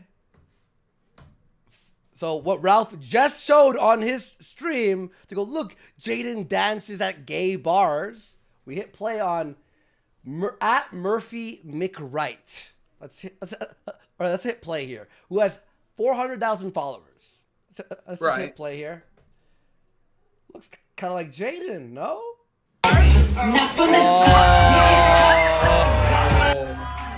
It wasn't Jaden. No, it was Murphy McWright. It turns out it was fake news. But what wasn't fake news is that Beardson and Fuentes are plotting your downfall in private, waiting for just the right moment to stab Ralph in the back and kick his ass off Cozy TV. That's 100% true. True, Ralph. Could I make a quick point, not to interrupt? I think this is go. news. Of course, sure. Yeah, man. Apparently, Nick is live doing his show right now, trying to pretend like nothing's going on. And according to his own numbers, and he's well into his show, according to the current, with the multiplier stayed on, they only has 3,800 viewers. That is a little over 1,000 more than the casino with the multiplier. With the multipliers. Well, he's had to tamp it down. Remember, it was like 6,000 or 8,000 a couple months ago. Every show was at least 6,000. Now you see it's 4,000, 3,000. So he knows the truth is out there. His chat numbers don't add up with the viewership numbers he claims, which we are going to get into here shortly, aren't we, Simon? And real I think fast that's here, our next segment. I think part of this segment, and I'm sorry for interrupting, but this is just a great donation here that sums up this segment that we're talking about by Archduke for 20. Thank you so much. Appreciate that. He says, we always knew that Ralph was bitch made, but to take this from AF and Beardson, that's just completely embarrassing. Ralph needs to stick up for himself. And here's the thing, Ralph, if you're watching, if you're stream sniping, I would actually gain a tiny bit of respect if you actually went back on Odyssey and went, F these pieces of shit. You know your audience would follow you. Die-hard kill stream people. You have to who will follow all 12 of them. To the ends of the world. And you might actually gain some like a respect or some new donators or people who are like, okay, you know what? The Ralph's been a dick for the last year, but you know what? I have to respect that because I would personally respect it. Well, you know, Platinum Gaming bought 4 coffees for $20 and says, Ralph Mails, no. Oh, Ralph Mail Bros. Ralph, burn the bridge. It's time to do it, Ralph. You have to reveal all this. He can't. He's dependent on them. He's their slave. I tried. It's over. I tried. All right. That awesome segment there, Simon. Now, we took a little detour, but we're going into the cozy numbers. Is that right? Yeah, that should be right. And like you guys said, with Ethan Ralph, just to kind of conclusionary thoughts there. I mean, the guy, obviously, he's done a lot of horrible things, not trying to defend anything he's done. But this goes for anyone who's associated with these people. They will make group chats, talk behind your back, try and push you out. That goes for Ethan Ralph. That probably also goes for Beardson. I remember when the leader himself was telling me and Jaden all this dirty laundry on Beardson and how Beardson's getting old and Beardson is probably, committing infidelity and all these sort of things. And he's a simp and whatever. This goes for every member of their movement. So, all of these people who are going to sit here and attack me, attack you guys, attack other people who've left. I mean, just understand that behind the scenes, you're, being called these things as well. That you're self-destructing. They want to ban you from AFPac. So I think that's very important to note. But if we want to move into the data, into the cozy numbers, I think there is a lot to talk about there. I think the first thing we're going to do is pull up I think there is a website that has been created. Somebody that I know, I won't say who, had the foresight to create a website to host these data leaks. Don't know how this came about, but here's a little preview of the website. This was created very, very recently, so I don't know if everything's working perfectly on there.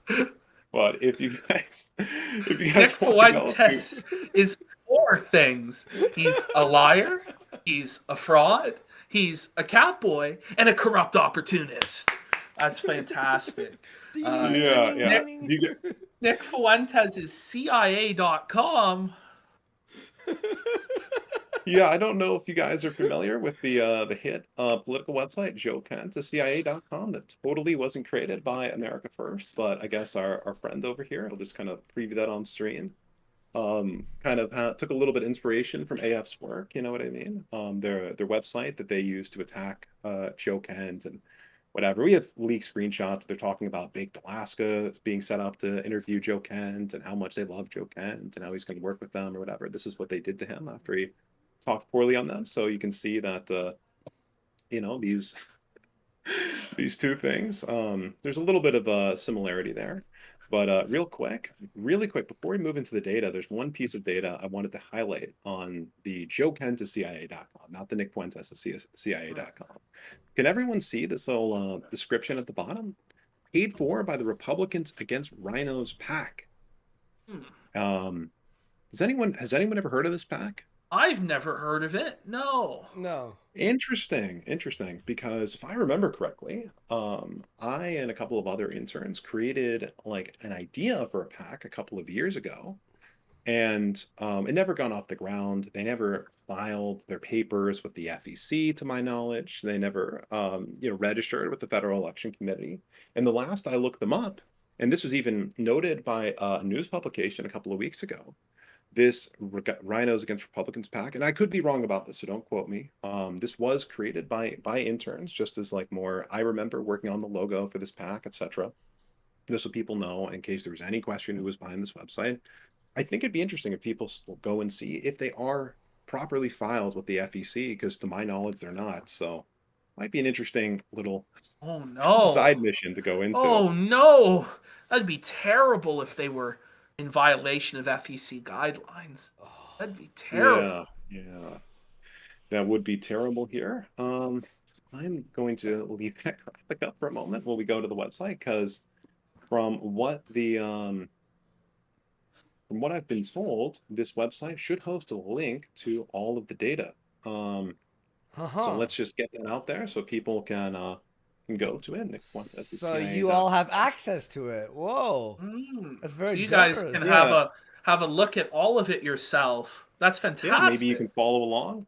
And real quick, just to be clear, the file is a tar.gz file type, and I can show you guys how to open that. That is just a Linux zip file, because the server was a Linux server. So if it's not a virus, tar.gz is a zip file format. So you just unzip it with WinRAR or 7-zip, whatever you have. But I'll try and pull that website up here. You guys will have to let me know. Are you guys able to access the website just fine? Let me try that actually right now. Yeah, make sure that it's working for the folks. Nick. Yeah. And just very quickly, I don't want to interrupt your guys' flow. Just keep going. I'm just going to hit the bathroom quick. Yep. Okay. Yep, there's a download here. You download data dump here. Yep. All right. Oh shit, we can see some. We can see a couple of things there. That's pretty interesting. Oh shit. Wait. Yeah. Again, so you literally have like Nick's numbers, the ranges, the dates, and everything. Eh? When does the data go up to?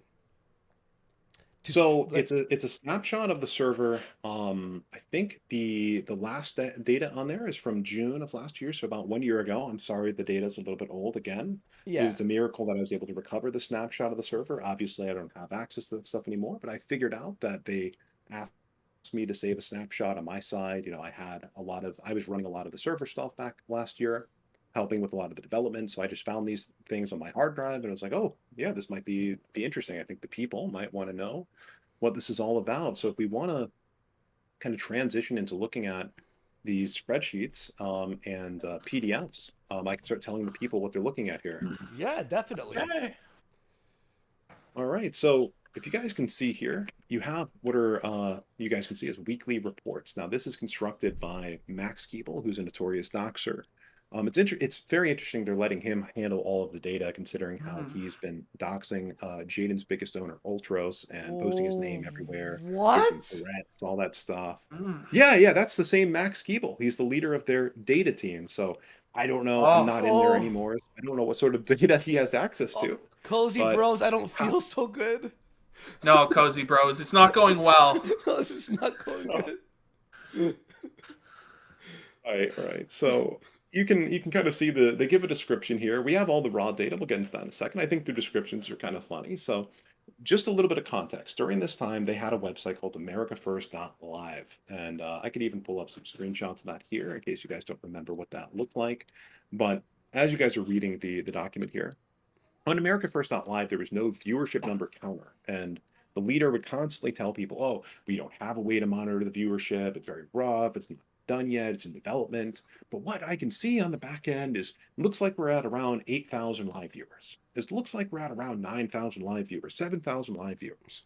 Now, of course, that was a flat out lie. That was fraudulent. We know from the reports, and again, I helped build AmericaFirst.live. I have less involvement with Cozy TV, but I had a lot of involvement in the early days of building AmericaFirst.live, and I helped oversee both projects while I was there. Me and the Zoomer Dev would speak often. Again, don't want to attack him. I think he is a pretty stand-up guy from what I remember. Don't know what he's doing now, so I can't speak to that. But I had a lot of involvement with with the creation of these sites. And again, having the role that I did in the internship of being basically the second in command to overseeing the program, I would meet with every team leader and access to every team folder, every piece of data that was ever submitted, you know what I mean, during a certain window of time. And they thought it And was a so, really good idea to fuck with you, Simon.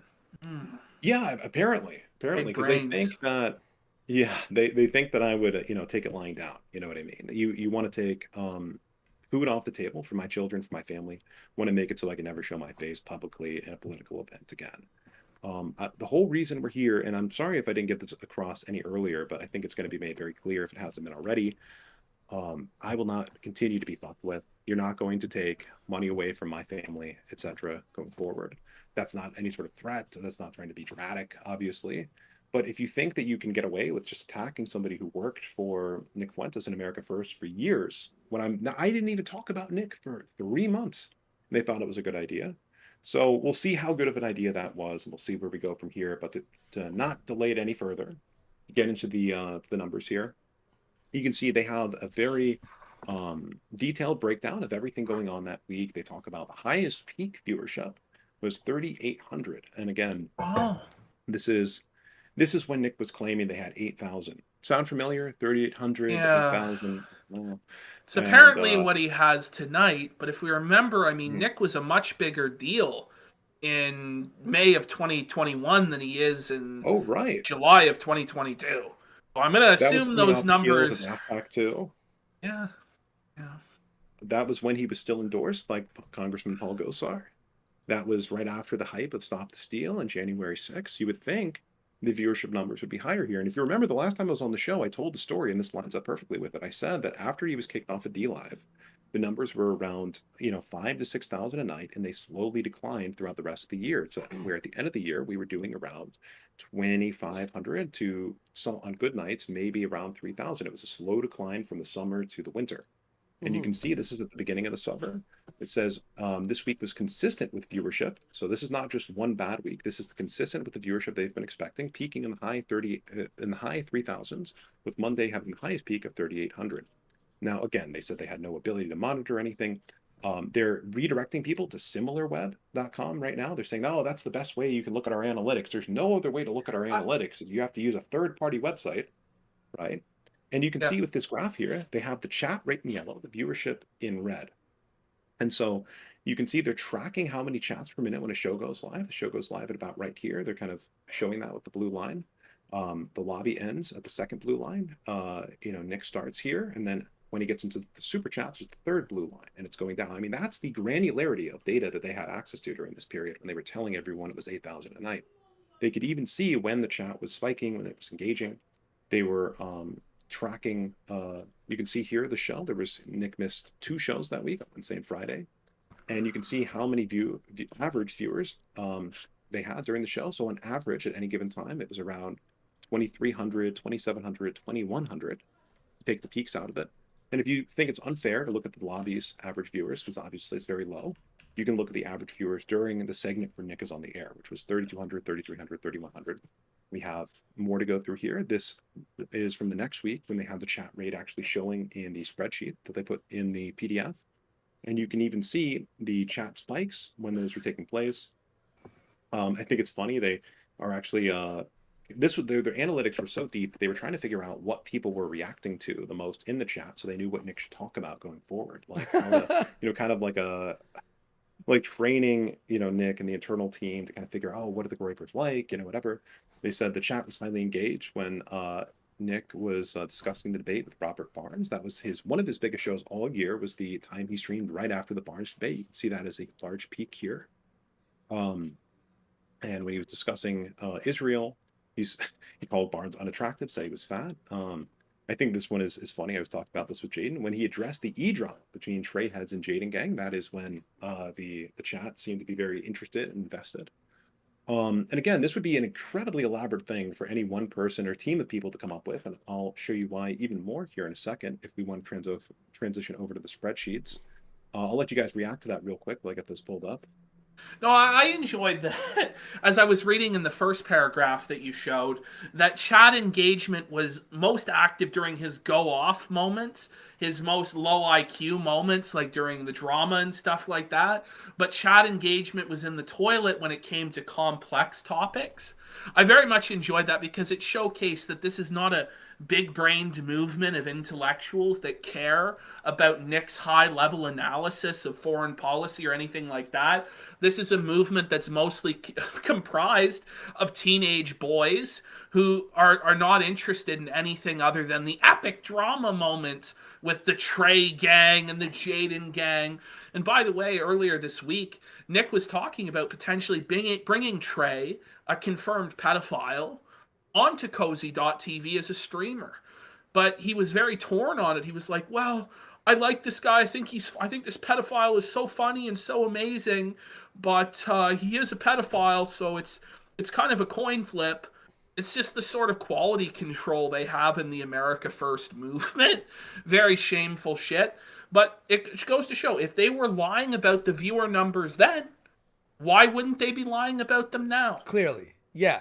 And it's obvious that they are. I have a dono here from Source Trust Me Bro for 15. Thank you so much. Saying, Simon, I heard through the grapevine that Joe the Boomer talked shit after you came out and blew the whistle.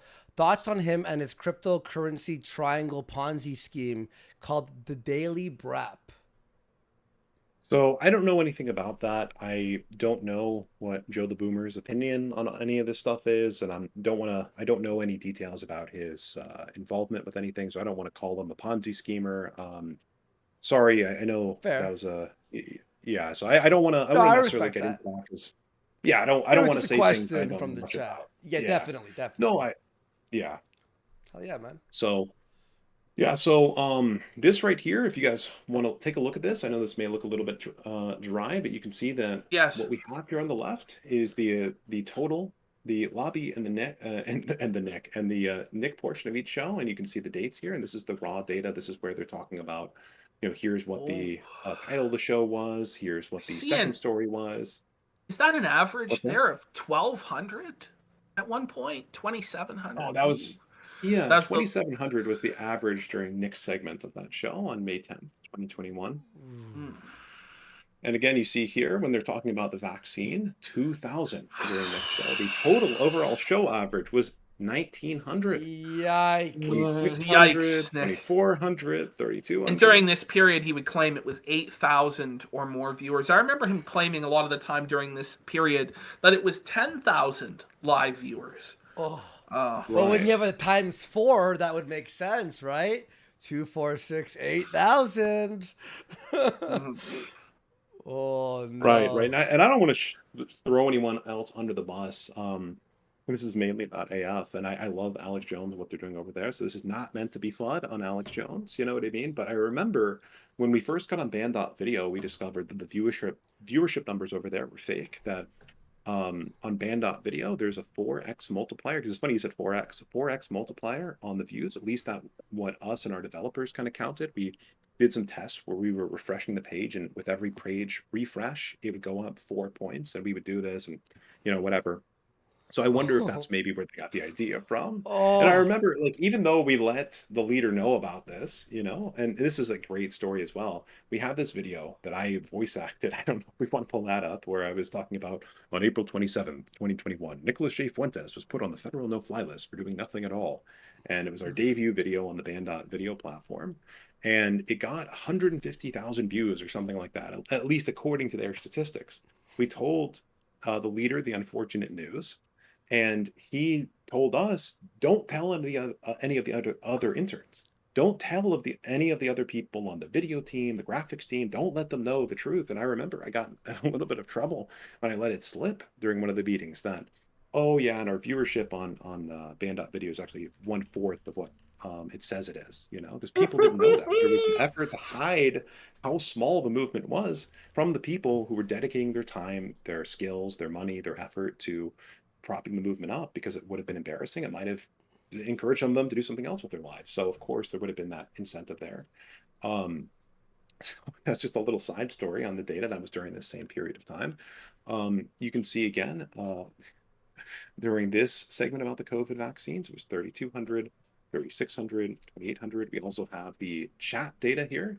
you guys are interested in the chats per minute, you can see the spikes.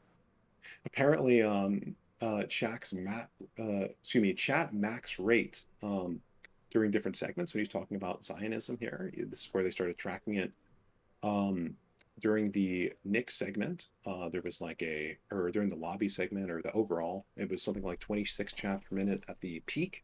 And then the average chats per minute was around 9, 5, 9, 3. I mean, and again, like if anyone goes to cozy.tv and looks at the chats going on there, you start counting how many chats are they sending per minute, and you start averaging it out. I mean, I know it's very autistic work, so I'm not calling Yeah. anyone necessarily to do that.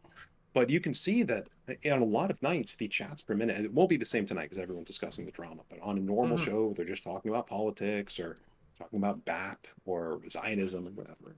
The chats per minute are kind of lining up with this as an average of 4 during the main story, an average of 3 during this go-off moment, an average of 10 during a later go-off moment about AOC being colonized by her white boyfriend. That's an interesting description. And so, again, if anyone is doubting, okay, well, this was America First Out Live, maybe they changed some things. And when Cozy came out, the viewership numbers just naturally, came out at 8,000. I mean, if I'm not mistaken, when did Cozy come out? It was in the fall. I believe it was in either September or I think it might have been around November. Somebody can correct me on that. I'm not going to put that on the record. It was late October, early November. It launched without a viewership counter. And when there was a lot of internal debate about what do we do about the viewership, because obviously it's a bad look if we've been telling people for months, if we've been lying and saying that it's 8,000, 10,000 viewers, and we come out with this brand new website that's supposed to revitalize the movement, come out there and say, oh, well, here's the truth, guys. It's actually at 4,000 now. Either we're going to be caught in a lie from what we did earlier, or we'll have to say, oh, we were at 8,000 during the summer, but now we're at 3,000. And that's also a bad narrative. So Yeah. the decision was made internally to multiply the numbers, to basically fudge it so that Nick didn't get egg on his face when he launched the platform. I remember having conversations with the leader where he was saying, and I'm saying this all allegedly, it's all memory, you know what I mean? Yeah. Saying something like, being pissed off that Cozy, when it was released, didn't have a big splash for them. When they brought, I think it was Nick, Jaden, and Vince James for the first 3 streamers on Cozy. Don't quote me on that. I believe that's correct. That is I remember correct. him Yeah. getting, yeah, I remember him being furious when he was looking at the launch, the numbers, all that kind of stuff. We might have been in New York at the time doing that event or an earlier event. And I remember the reaction was like, we spent all this year building this website and nobody wants to come and see it. Really? Thanks, guys. That sort of thing. And so obviously they, again, they knew internally how bad it was. They made the conscious decision to lie to audience members, lie to donors, lie to everyone else, who's thinking about getting into this movement. That we have proof that they were lying during the summer of last year. And we can get into more data if you guys want. I have some evidence as to how this data was collected. So if in case anyone thinks that maybe I made this up. No, I think establishing the credibility is really important. I understand for a lot of people that this is dry material, but it's important material. A lot of the most important things in life are a little dry, especially when we're talking about a supposed serious political movement. So I appreciate Simon's patience and going through this with everybody, and I think it's very important to establish that. So yeah, go ahead, Simon. Right, so I'll transition it over to the folder here, and you can see this is the archive that everyone will have access to of this data here. So we can look at the folder of data. If you go into the show statistics, that's what we were just looking at. Here are the different PDFs, the different spreadsheets where they were collecting the data. You can see we have some internal documents, the AF show browser app, right? And why don't I pull up this PDF for everyone to take a look at here? Just go to OBS and switch that over. Give me just one moment. No worries, dude. Take your time. All right. Well, I guess Beardson is live damage controlling on the kill stream, going over to kiss Ralph's ring and appease his ego and tell him it's all going to be okay, whisper sweet nothings in his ear, but at the end of the day, it won't change a damn thing about the fact they were trying to stab you in the back months ago, Ralph. Won't change a thing, pal. But let's turn it back over to Simon. That back on stream for a minute. No, we'll keep it on the data. But yeah. All right. So here you go. Here is a tutorial written up by the data team, and you can see AF show guide. This isn't just a generic tutorial. where they're talking about, here's the introduction. When analyzing recordings the show, it can often times be hard to adjust timestamps and the recording time in the Grafana. So Grafana is a open source graphing software, as we've kind of covered earlier in the week. So again, they had insanely accurate internal analytics for everything going on in Cozy, and I'm sure those analytics have just expanded since that time. So they know exactly how much engagement every stream is getting. So they talk about how it works. You know, you find out when the show ends, because when the stream closes, it closes the chat room. The chat rate goes down to 0. In a time series database, we can find the last time. Obviously, a little bit dry. We'll move through that. I think you guys get the point. Oh, and they've pulled in Andrew Anglin to damage control as well. Wow, they've brought them all out tonight. All the Jannies are in full force over there on the kill stream. But don't worry, guys. It's totally a nothing burger. Nothing to see here. It's just they've brought in every fucking Janny, this side of... I don't even know what to say. This side of hell to try and bail them out. But all the Guntelman's Jannies and all the Guntelman's men can't put this fucking joke of a movement back together again. Go ahead, Sasha. Yeah. I don't know if they're stream sniping still or whatever, but if somebody, can ask Andrew Anglin how he feels about somebody who we called a known federal informant, Milo Yiannopoulos, a degenerate Jewish homosexual federal informant. Before Milo started working with Nick, said everyone in politics needs to stay away from this guy. He has blackmail on everyone. He's once a Fed, always a Fed. How he feels about him being the top advisor to Nick Fuentes in America First, and Nick bragging about his relationship with Milo, calling him his BFF in internal chats. If anyone could go over there and ask that question, or if they're stream sniping, I would love to hear the answer to that after this. Because one of the things with Anglin is he always claimed to be anti-Fed, Feds are the worst. You never let Feds into your movement.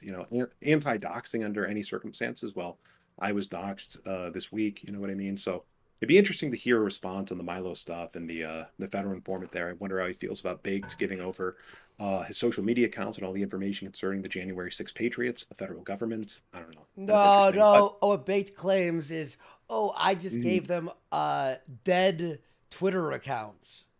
I just gave them that, they've been banned already. No, we know they mean your DMs.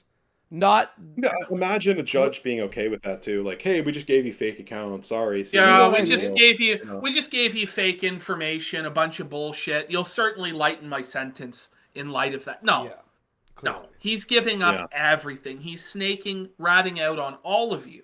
Is what's going on. So. Right, and so I don't want to. Sorry, go ahead. I just say we have a big dono here from Kyle Frank is a dork for 25. Thank you so much. Imagine you're heading into battle. Your leader says you have an army of 8,000 men strong, and you show up and there's only 2,000. Wow. Felt it. Yeah, thank you. Appreciate that, dude.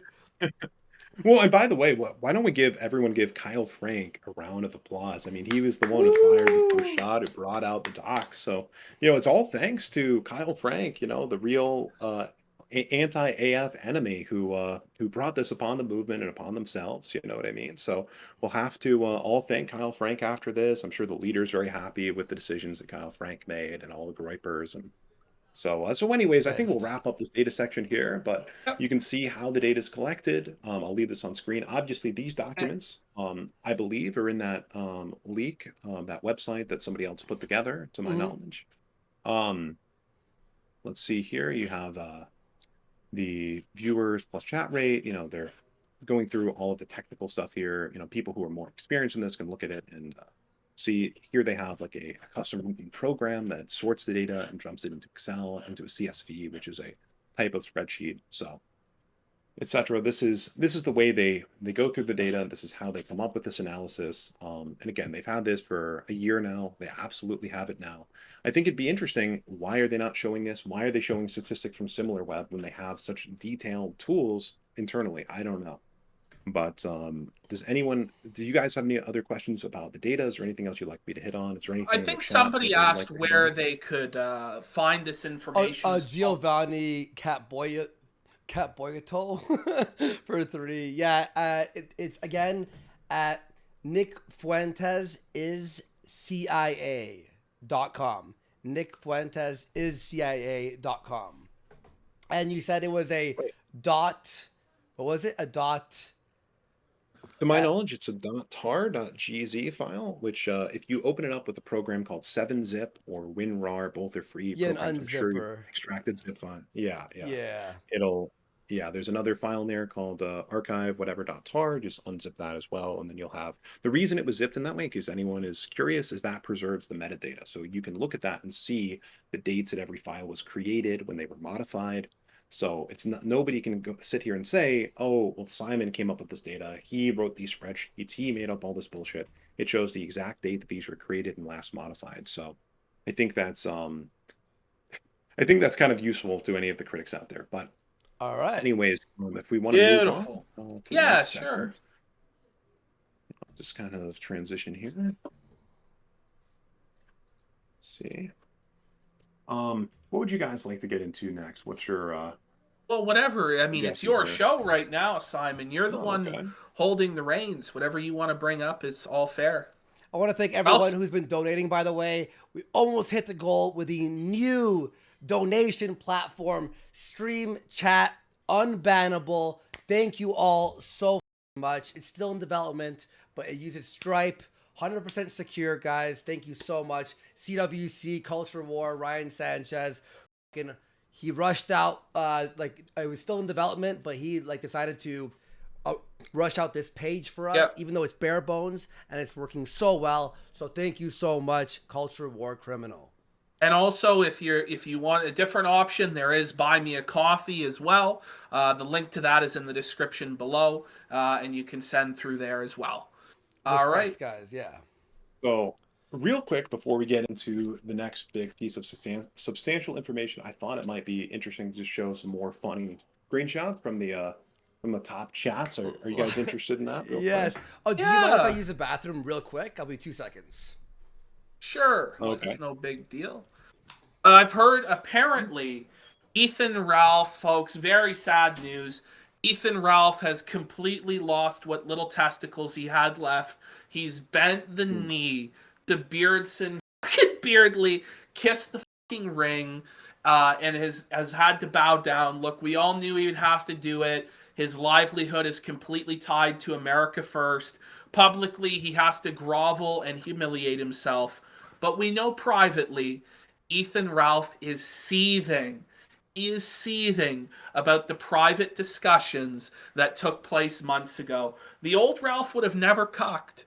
The old Ralph would have been a man. He would have stood up for himself, but he has no backbone. He's just a hollering hog from West Virginia with not a spine to be seen. It's a shame there, folks. Very, very, very sad. Very sad. Somebody said to check Buy Me a Coffee.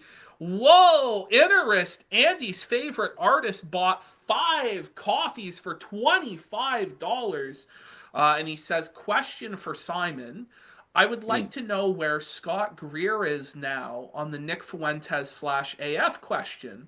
He was a speaker at AFPac 1, but he's yet to connect again since. You know anything about that, Simon?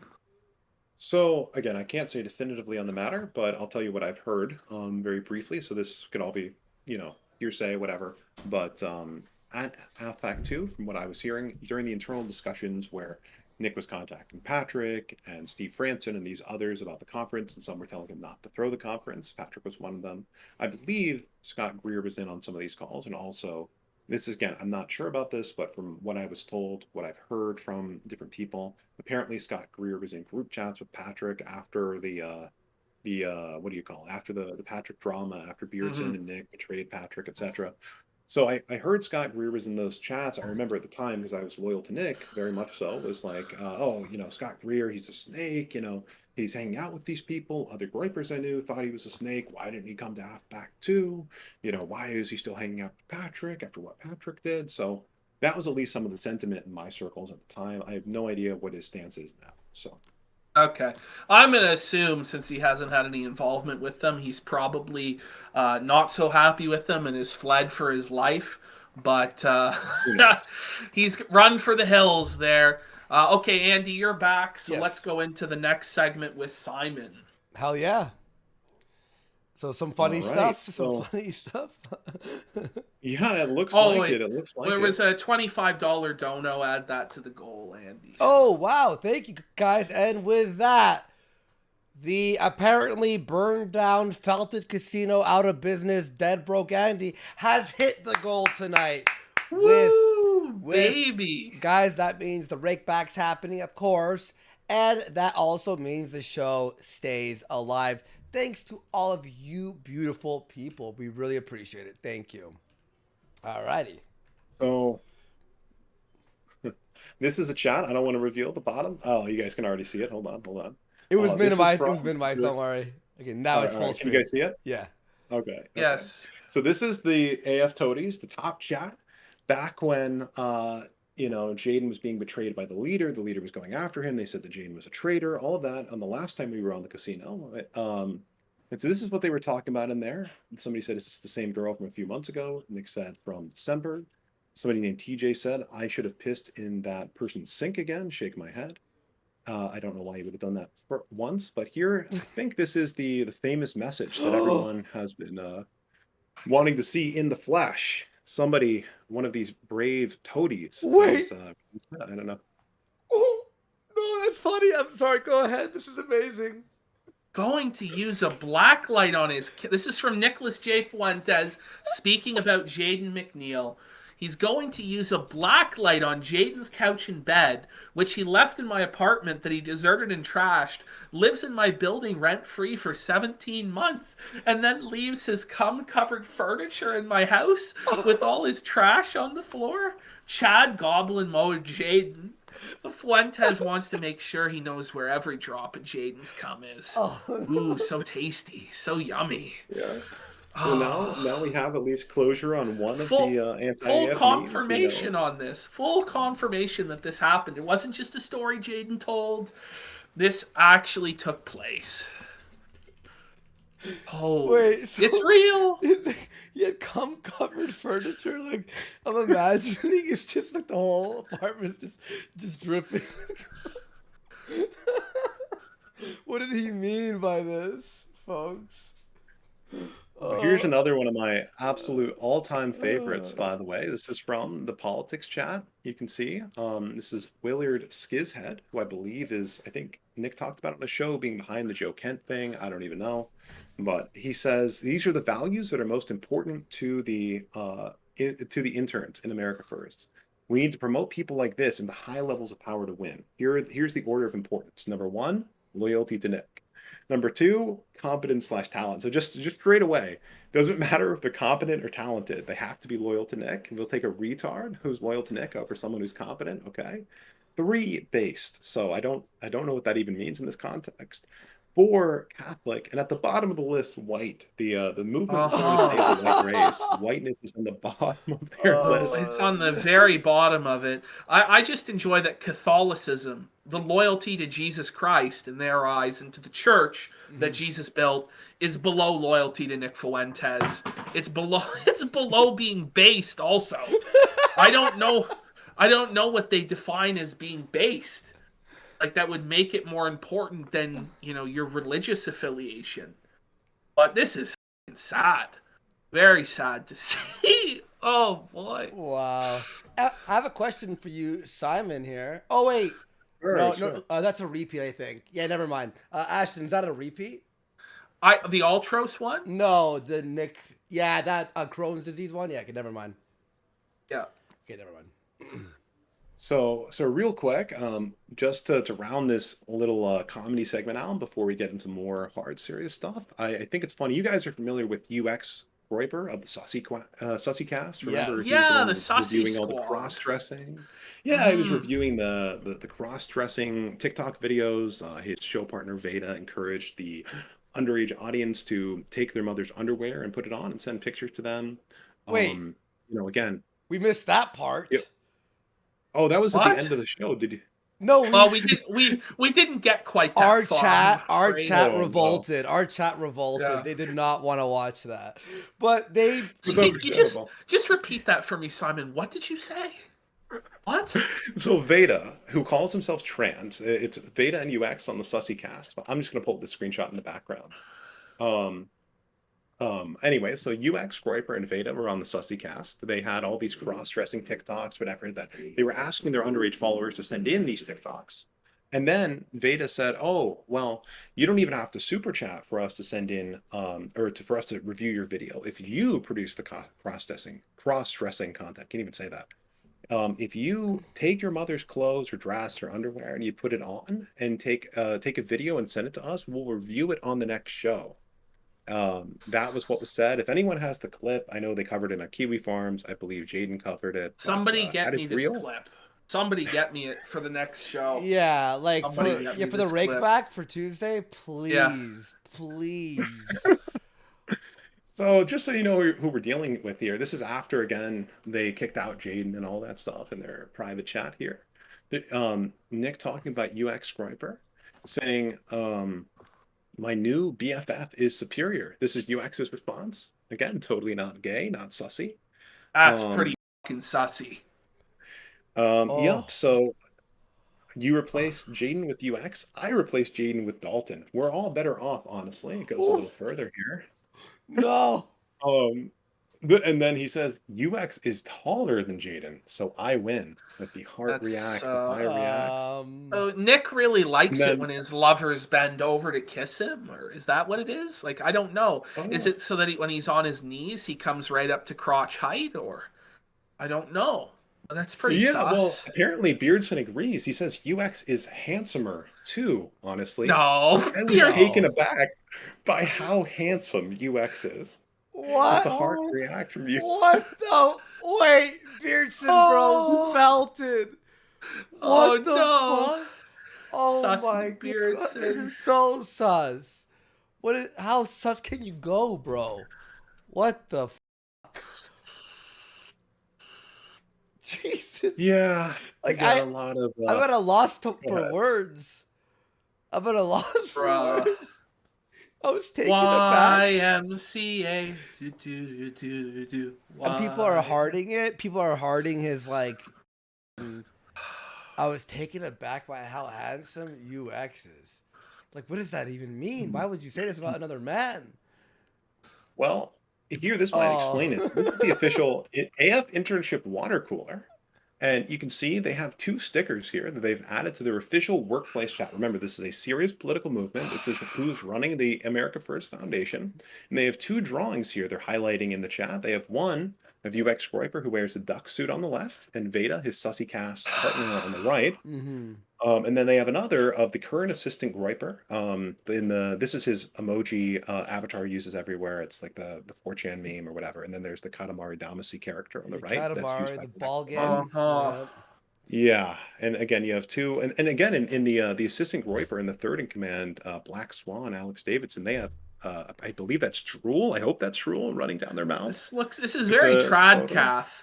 Very Christian, yeah. And remember, this is Jesus. Not just like imagine if Jesus was to come back and watch them post this. You know, what would you do if he actually came back at the exact moment you were posting this? Would you show it to him proudly? Would you say to your Lord and Savior, "Look, Jesus, I have a duck-suited homosexual making out with another man. These cartoons that I masturbate to." Or would you tuck your head in shame from your Lord? I wonder. I wonder. I mean, what makes it even more sick, I hit on this a little bit during the last show, but Alex Davidson, Black Swan, he's already been doxxed by other people from what I saw in the Kiwi Farms threads. Yeah. So I feel like I'm trying to say his name here. Alex Davidson, and you can find old super chats. I wish I had the screenshot right now, and this will be the last part of the sussy segment, I believe. But he sent his first super chat to Nick. He talked about the 7-year homosexual relationship he had with another man. What? And how Nick apparently... What? Yes. But they're straight now, of course, just like Milo. I'm totally straight now. Yeah. Well, and again, so that was like 2 or 3 years ago. He sent in that super chat saying, "Oh, I was in a homosexual relationship for 7 years. I was an active homosexual, but you guys, America First, had me come back to the faith," or something along those lines. And maybe that was even true at the time. If you want to give the benefit of the doubt, I think it was a very different movement in 2018, 2019, when I believe that super chat was sent. I think there was a lot less sussy stuff. But now, I mean, this is as of a couple of months ago. They're making fan art of this individual, Black Swan, making out with the current assistant Groyper. I mean, What? how can you claim to not be? Yeah, that again, the guy on the left, the brown one, is the current assistant Groyper, Josiah Helm. Um, how can you claim? And this is who's at the top of their hierarchy, by the way. It's Milo, it's Josiah, it's again, I am hiding is his username, Black Swan, Alex Davidson.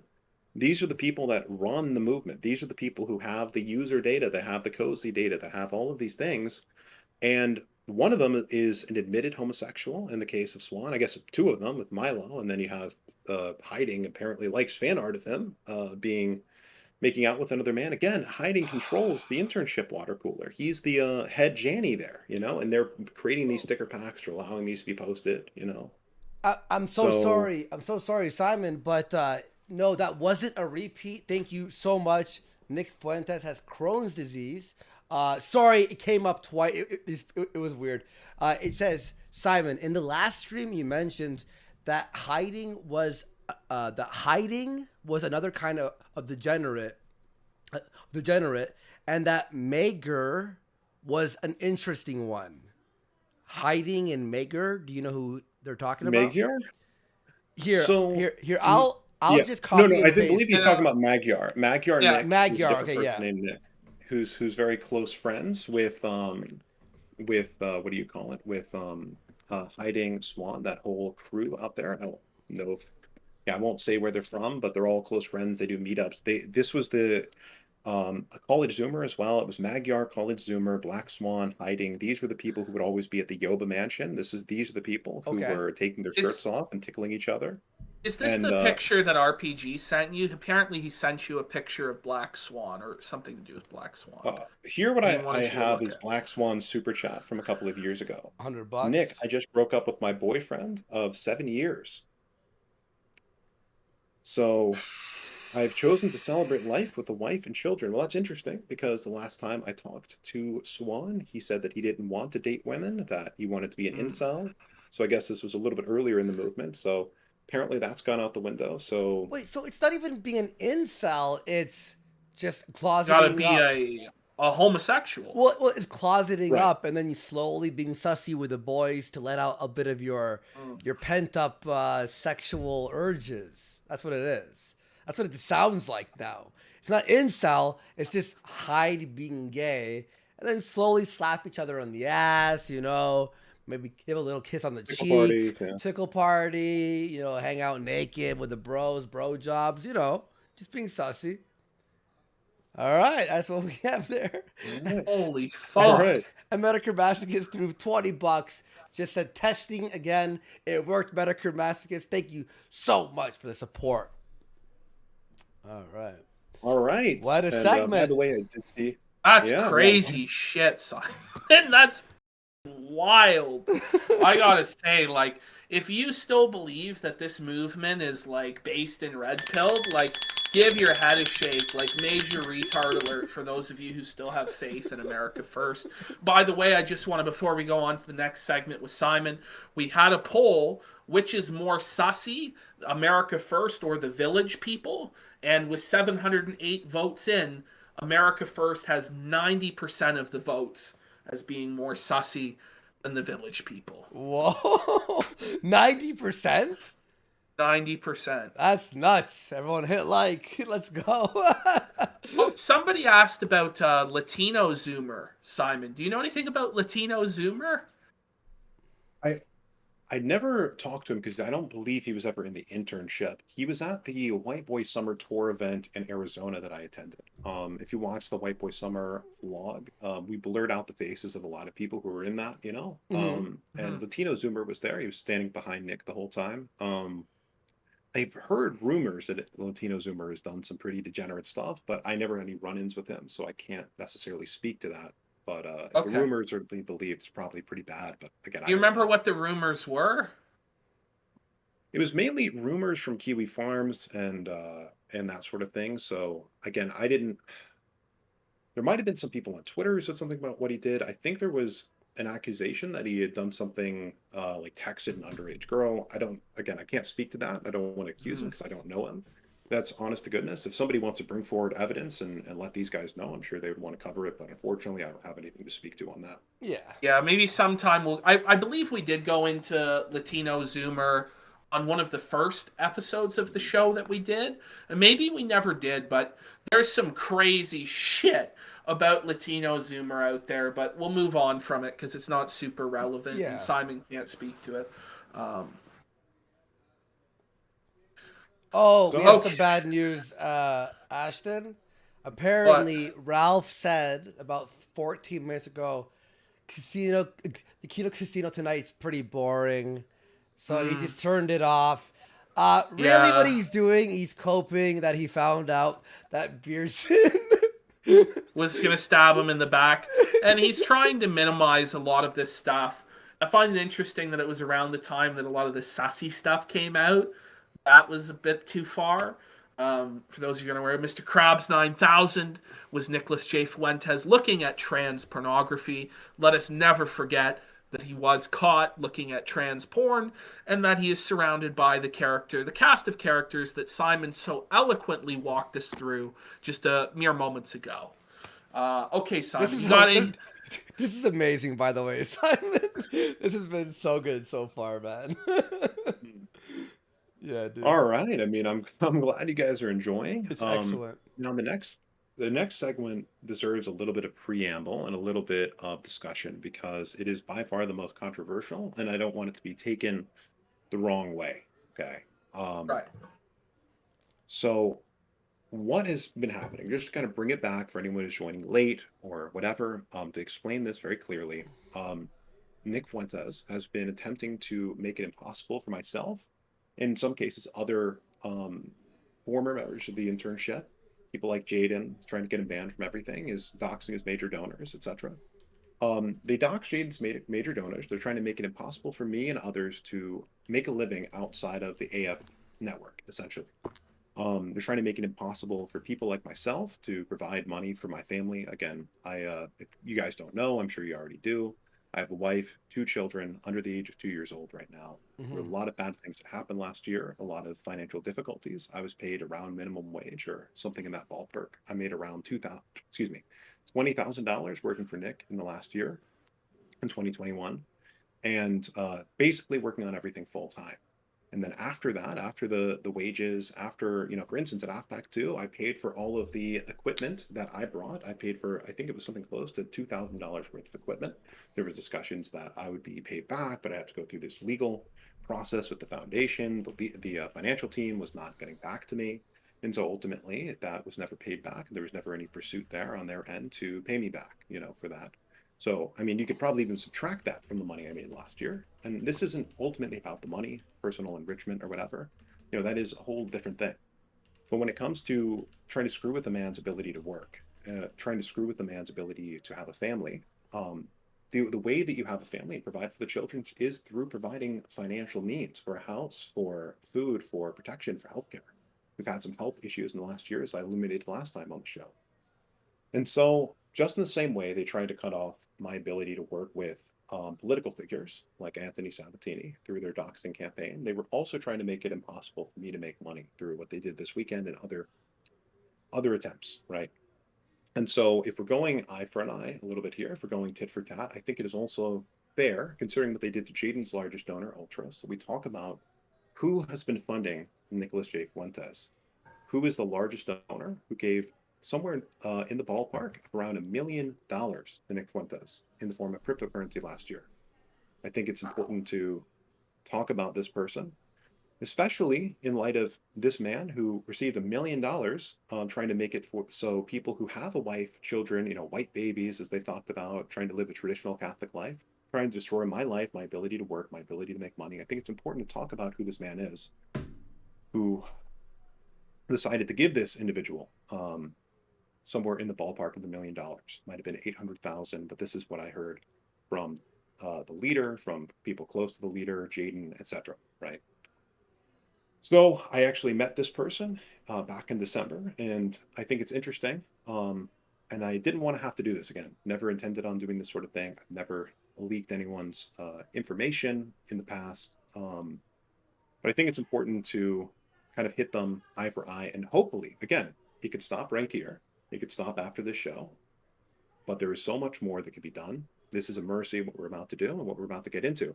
There is a lot more that is on the table here, and it is in the ball is in the leader's court to back down, to stop his guys from going out and attacking me, from doxing other interns, from attacking ultras, from attacking everybody that you guys have seen be attacked and smeared in the last couple of weeks. So without further ado, I think it's fair that we kind of talk about somebody named Helicopter Money.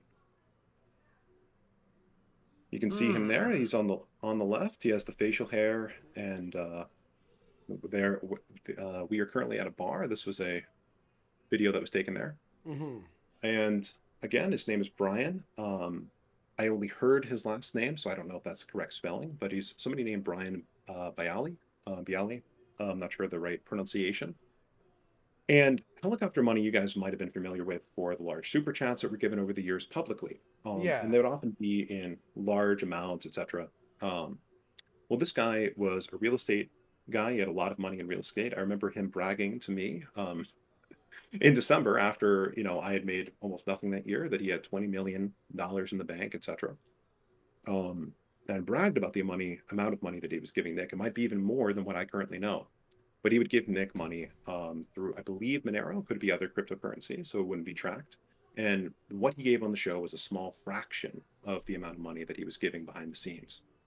And again, you have to ask yourself, if the narrative that Nick puts out there is that, oh, this is a grassroots movement, we're not funded by multimillionaires, we're not funded by the elite, then how would you describe, the situation where Nick is hiding the fact that he's being funded by a multimillionaire to the tune of about $1 million in 1 year from all of his supporters, from all of his donors to the foundation? Because trust me, this money did not go through the foundation. I'm sure Brian probably donated to the foundation at some point, but the majority of the money was exchanged behind closed doors, with very few people knowing about the transactions taking place. We don't know exactly what Brian's influence on the movement might be, or what he might have asked Nick to do in exchange for that money. We have no idea where that money is necessarily coming from. And I don't know, maybe some journalists, whoever, will look into it. But we don't know what sort of control this person is wielding over the movement, over Nick, and what exactly. I mean, we've seen a lot of things happen to the movement in the last year. And I'm not going to be conspiracy theorist here and accuse Brian of a lot of stuff. Also see here, I misspelled his name slightly because I was prepping for the show. It is B-R-I-N, not brain. Yeah, no. But see, there was a lot of prep that was going into this. I'm very sure. A lot of people are saying in chat that Bialy is an Israeli last name. Interesting. That's interesting. That's interesting. Also, I want to point out how interesting it is that, like Nick's talking about being a millionaire, being rich, being this, being that, and acting as if it's like the viewers and everyone is pitching in. When really we learned today that it's this guy donating $1 million, and it actually lines up with Nick just making $20 of $40 super chats in a single show. But it's like, Nick, how selfish do you have to be to get millions of dollars from this dude? Not going through the foundation, probably a direct crypto or something, allegedly, obviously, a donation. And you're going to cry about how much you're making in super chats when you're sitting on $1 million? What the fuck? And now this guy, like, what does he tell Nick to do for the million? Like, what's going on here? Yeah. Anyway. Yeah. And just as a detail to maybe kind of give a little bit more context for the story, we were meeting with this individual, Brian, in December. He was good friends with Jaden for a long time. He actually hung out with Jaden more than he hung out with Nick. And I was down there with Jaden and a couple of other people, unnamed. And I was telling Jaden in front of this guy too that I was going to leave the movement, that I was going to leave working for Nick after all of the horrible things that he's done, as we got into on the last show. Obviously, we don't have to rehash all that here. And I remember Brian saying something along the lines of like, hey, I remember all the great things you did with AFPac and what you've been doing with the internship. And he offered me and the others who were considering leaving a generous sum of money essentially to stay. He was saying, well, I can talk to Nick. I'll pay your guys' wages if Nick's not paying your wages or whatever. But, I really don't want you guys to go because obviously you guys are such big assets, this political movement. Again, top funder for the movement said something along those lines. And I had to tell him, like, look, man, that's generous, but I can't do that. I'm leaving working for Nick for moral reasons, because as a Christian, what he does, the people he associates with, and the lies that he tells repulse me to my very core. Additionally, I feel a great stain on my soul, and I feel incredibly guilty for ever propping up somebody like this, contributing to any of his lies, and I can't be a part of that any further, you know? And so I had to tell him no and turn down the money. And that was the same night I told Nick, you know, I quit. It's done. I'm over. You know, you can go fuck yourself. And the rest is history. And the reason we're bringing up Brian again here today, you know, Jaden let me know a little bit behind the scenes that when all the drama was going down with Nick, even though him and Brian hung out the most and were good friends and all this stuff, that Brian snaked on him. This was a little bit of the context, not to reveal too much about Jaden's personal conversations, but he kind of illuminated to me that Brian kind of betrayed him and threw him under the bus when Nick threw him under the bus. And somebody like that, you know, obviously, you know, hurting a friend in the way that he hurt Jaden, etc. And then what they've done to me with exposing, you know, my place of work, the business that I'm doing, trying to make it so I can't make any money. My goal with this and my hope is that whoever this is backs down, stops supporting Nick, knows that things will only get worse. And that's not a threat for me. I'm talking about the left-wing journalists, whoever else, who when they learn this information, and that this movement will slowly die. You know, that the money will stop flowing, because again, it can't support itself off of super chats. Trust me, when they're paying, you know, north of $60,000 to $80,000 for production for an event that's 3 hours late, you know, you can't afford that off of super chats. So, you know, hopefully this does a little bit of damage. Hopefully people are able to look into this individual. Again, Brian Bialy, to my knowledge, whether he's Israeli or not, I don't know. It's interesting that Nick has started endorsing pro-Israel candidates like Laura Loomer. It's interesting, a lot of things that have happened with Nick and big money. And trust me, this isn't the only person we know of. There are other donors that come from the establishment that support Nick. Are massive multi-millionaires. It's just the tip of the iceberg that Simon knows. And exactly. I just say, like, Nick, if you're listening, be very fucking careful with Simon and Jaden and trying to ruin their lives. Because there's a lot more shit that was not discussed tonight. Some of it, Simon's only hinted to me, but if even a small percentage of what he hinted is true, and he has receipts, which tonight he has had receipts for everything, you're fucked. Yeah. So I would leave them the fuck alone. That's what I would advise. He mentioned a little something, but not like in details. And then Ashton went, keep that in your back pocket.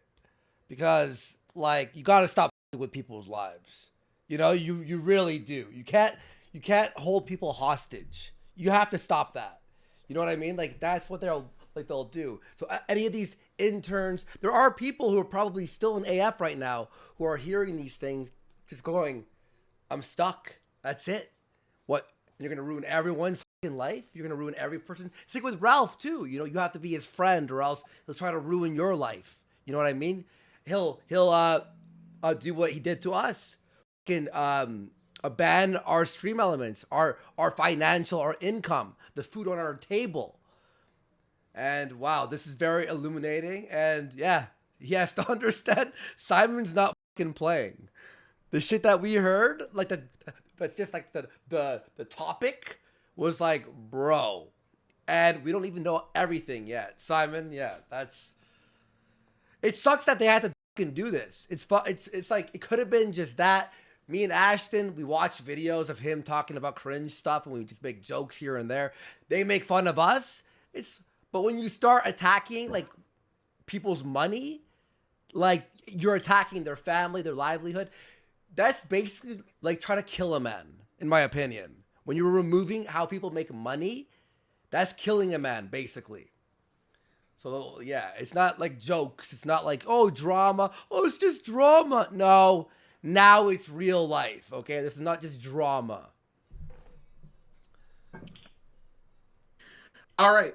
Do we have anything else, Simon, that you want to bring up? Or have you got through most of what you wanted to bring out tonight? Oh, you're muted. You're muted, yeah. Oh, thank you so much. Sorry about that. Is this no good worries. now? Yeah. Okay. All right. So, you know, and just to kind of close out that segment, everyone's seen Nick is scared. You know, he's been talking about legal action for the last couple of months, but it's really ramped up ever since I made an appearance on RPG TV show this past Tuesday and an appearance on Jaden's show, and kind of alluded to what we'd be talking about tonight. Now, I want to say this to Nick because he's probably listening. You know, you pursue legal action against me, it will waste tens of thousands, if not 100,000 or more of your money, and you know that your money is drying up. You and I both know the super chats are drying up.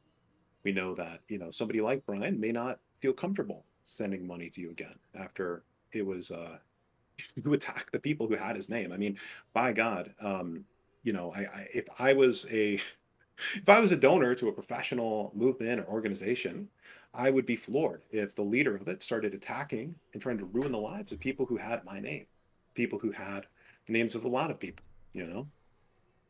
And so it's not worth it. It's not worth it to pursue me legally. It's not worth it to pursue any of us any further.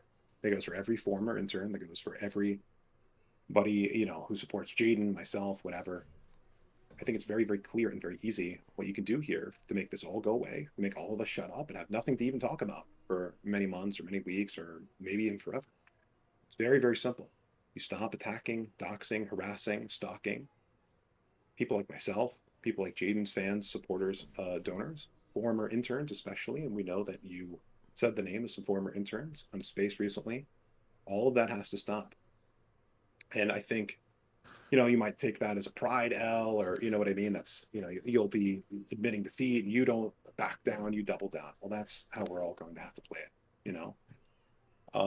That being said, there is a way to retreat here. There is a way out. There is a way back. And that is by simply leaving everyone alone and acknowledging to your supporters that you lied to them and just being transparent, you know, actually start living the values of Christianity, of Catholicism that you claim to preach.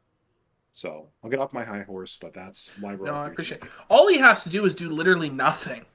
That's it. He just has to not take further action.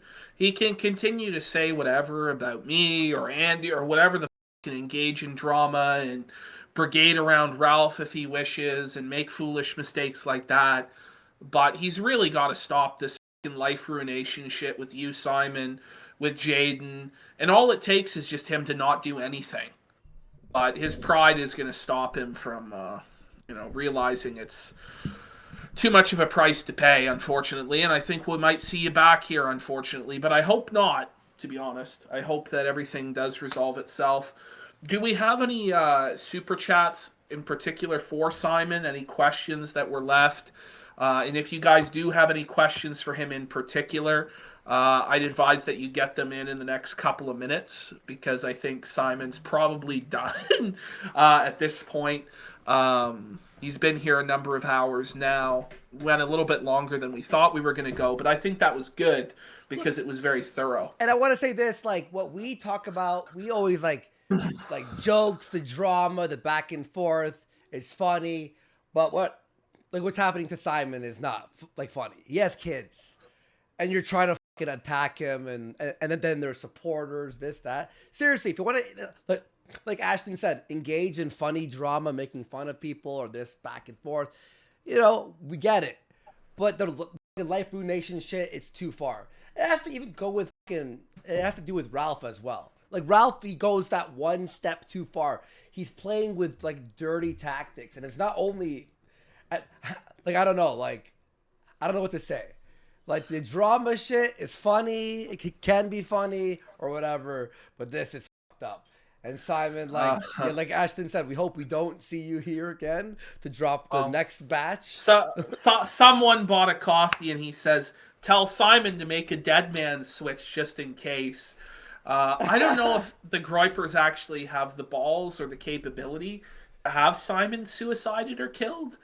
I don't really believe they're like the Mafia and capable of doing that, but I don't know. They're getting very, very desperate. I think he'll fuck off now. I don't know. I hope so. Yeah.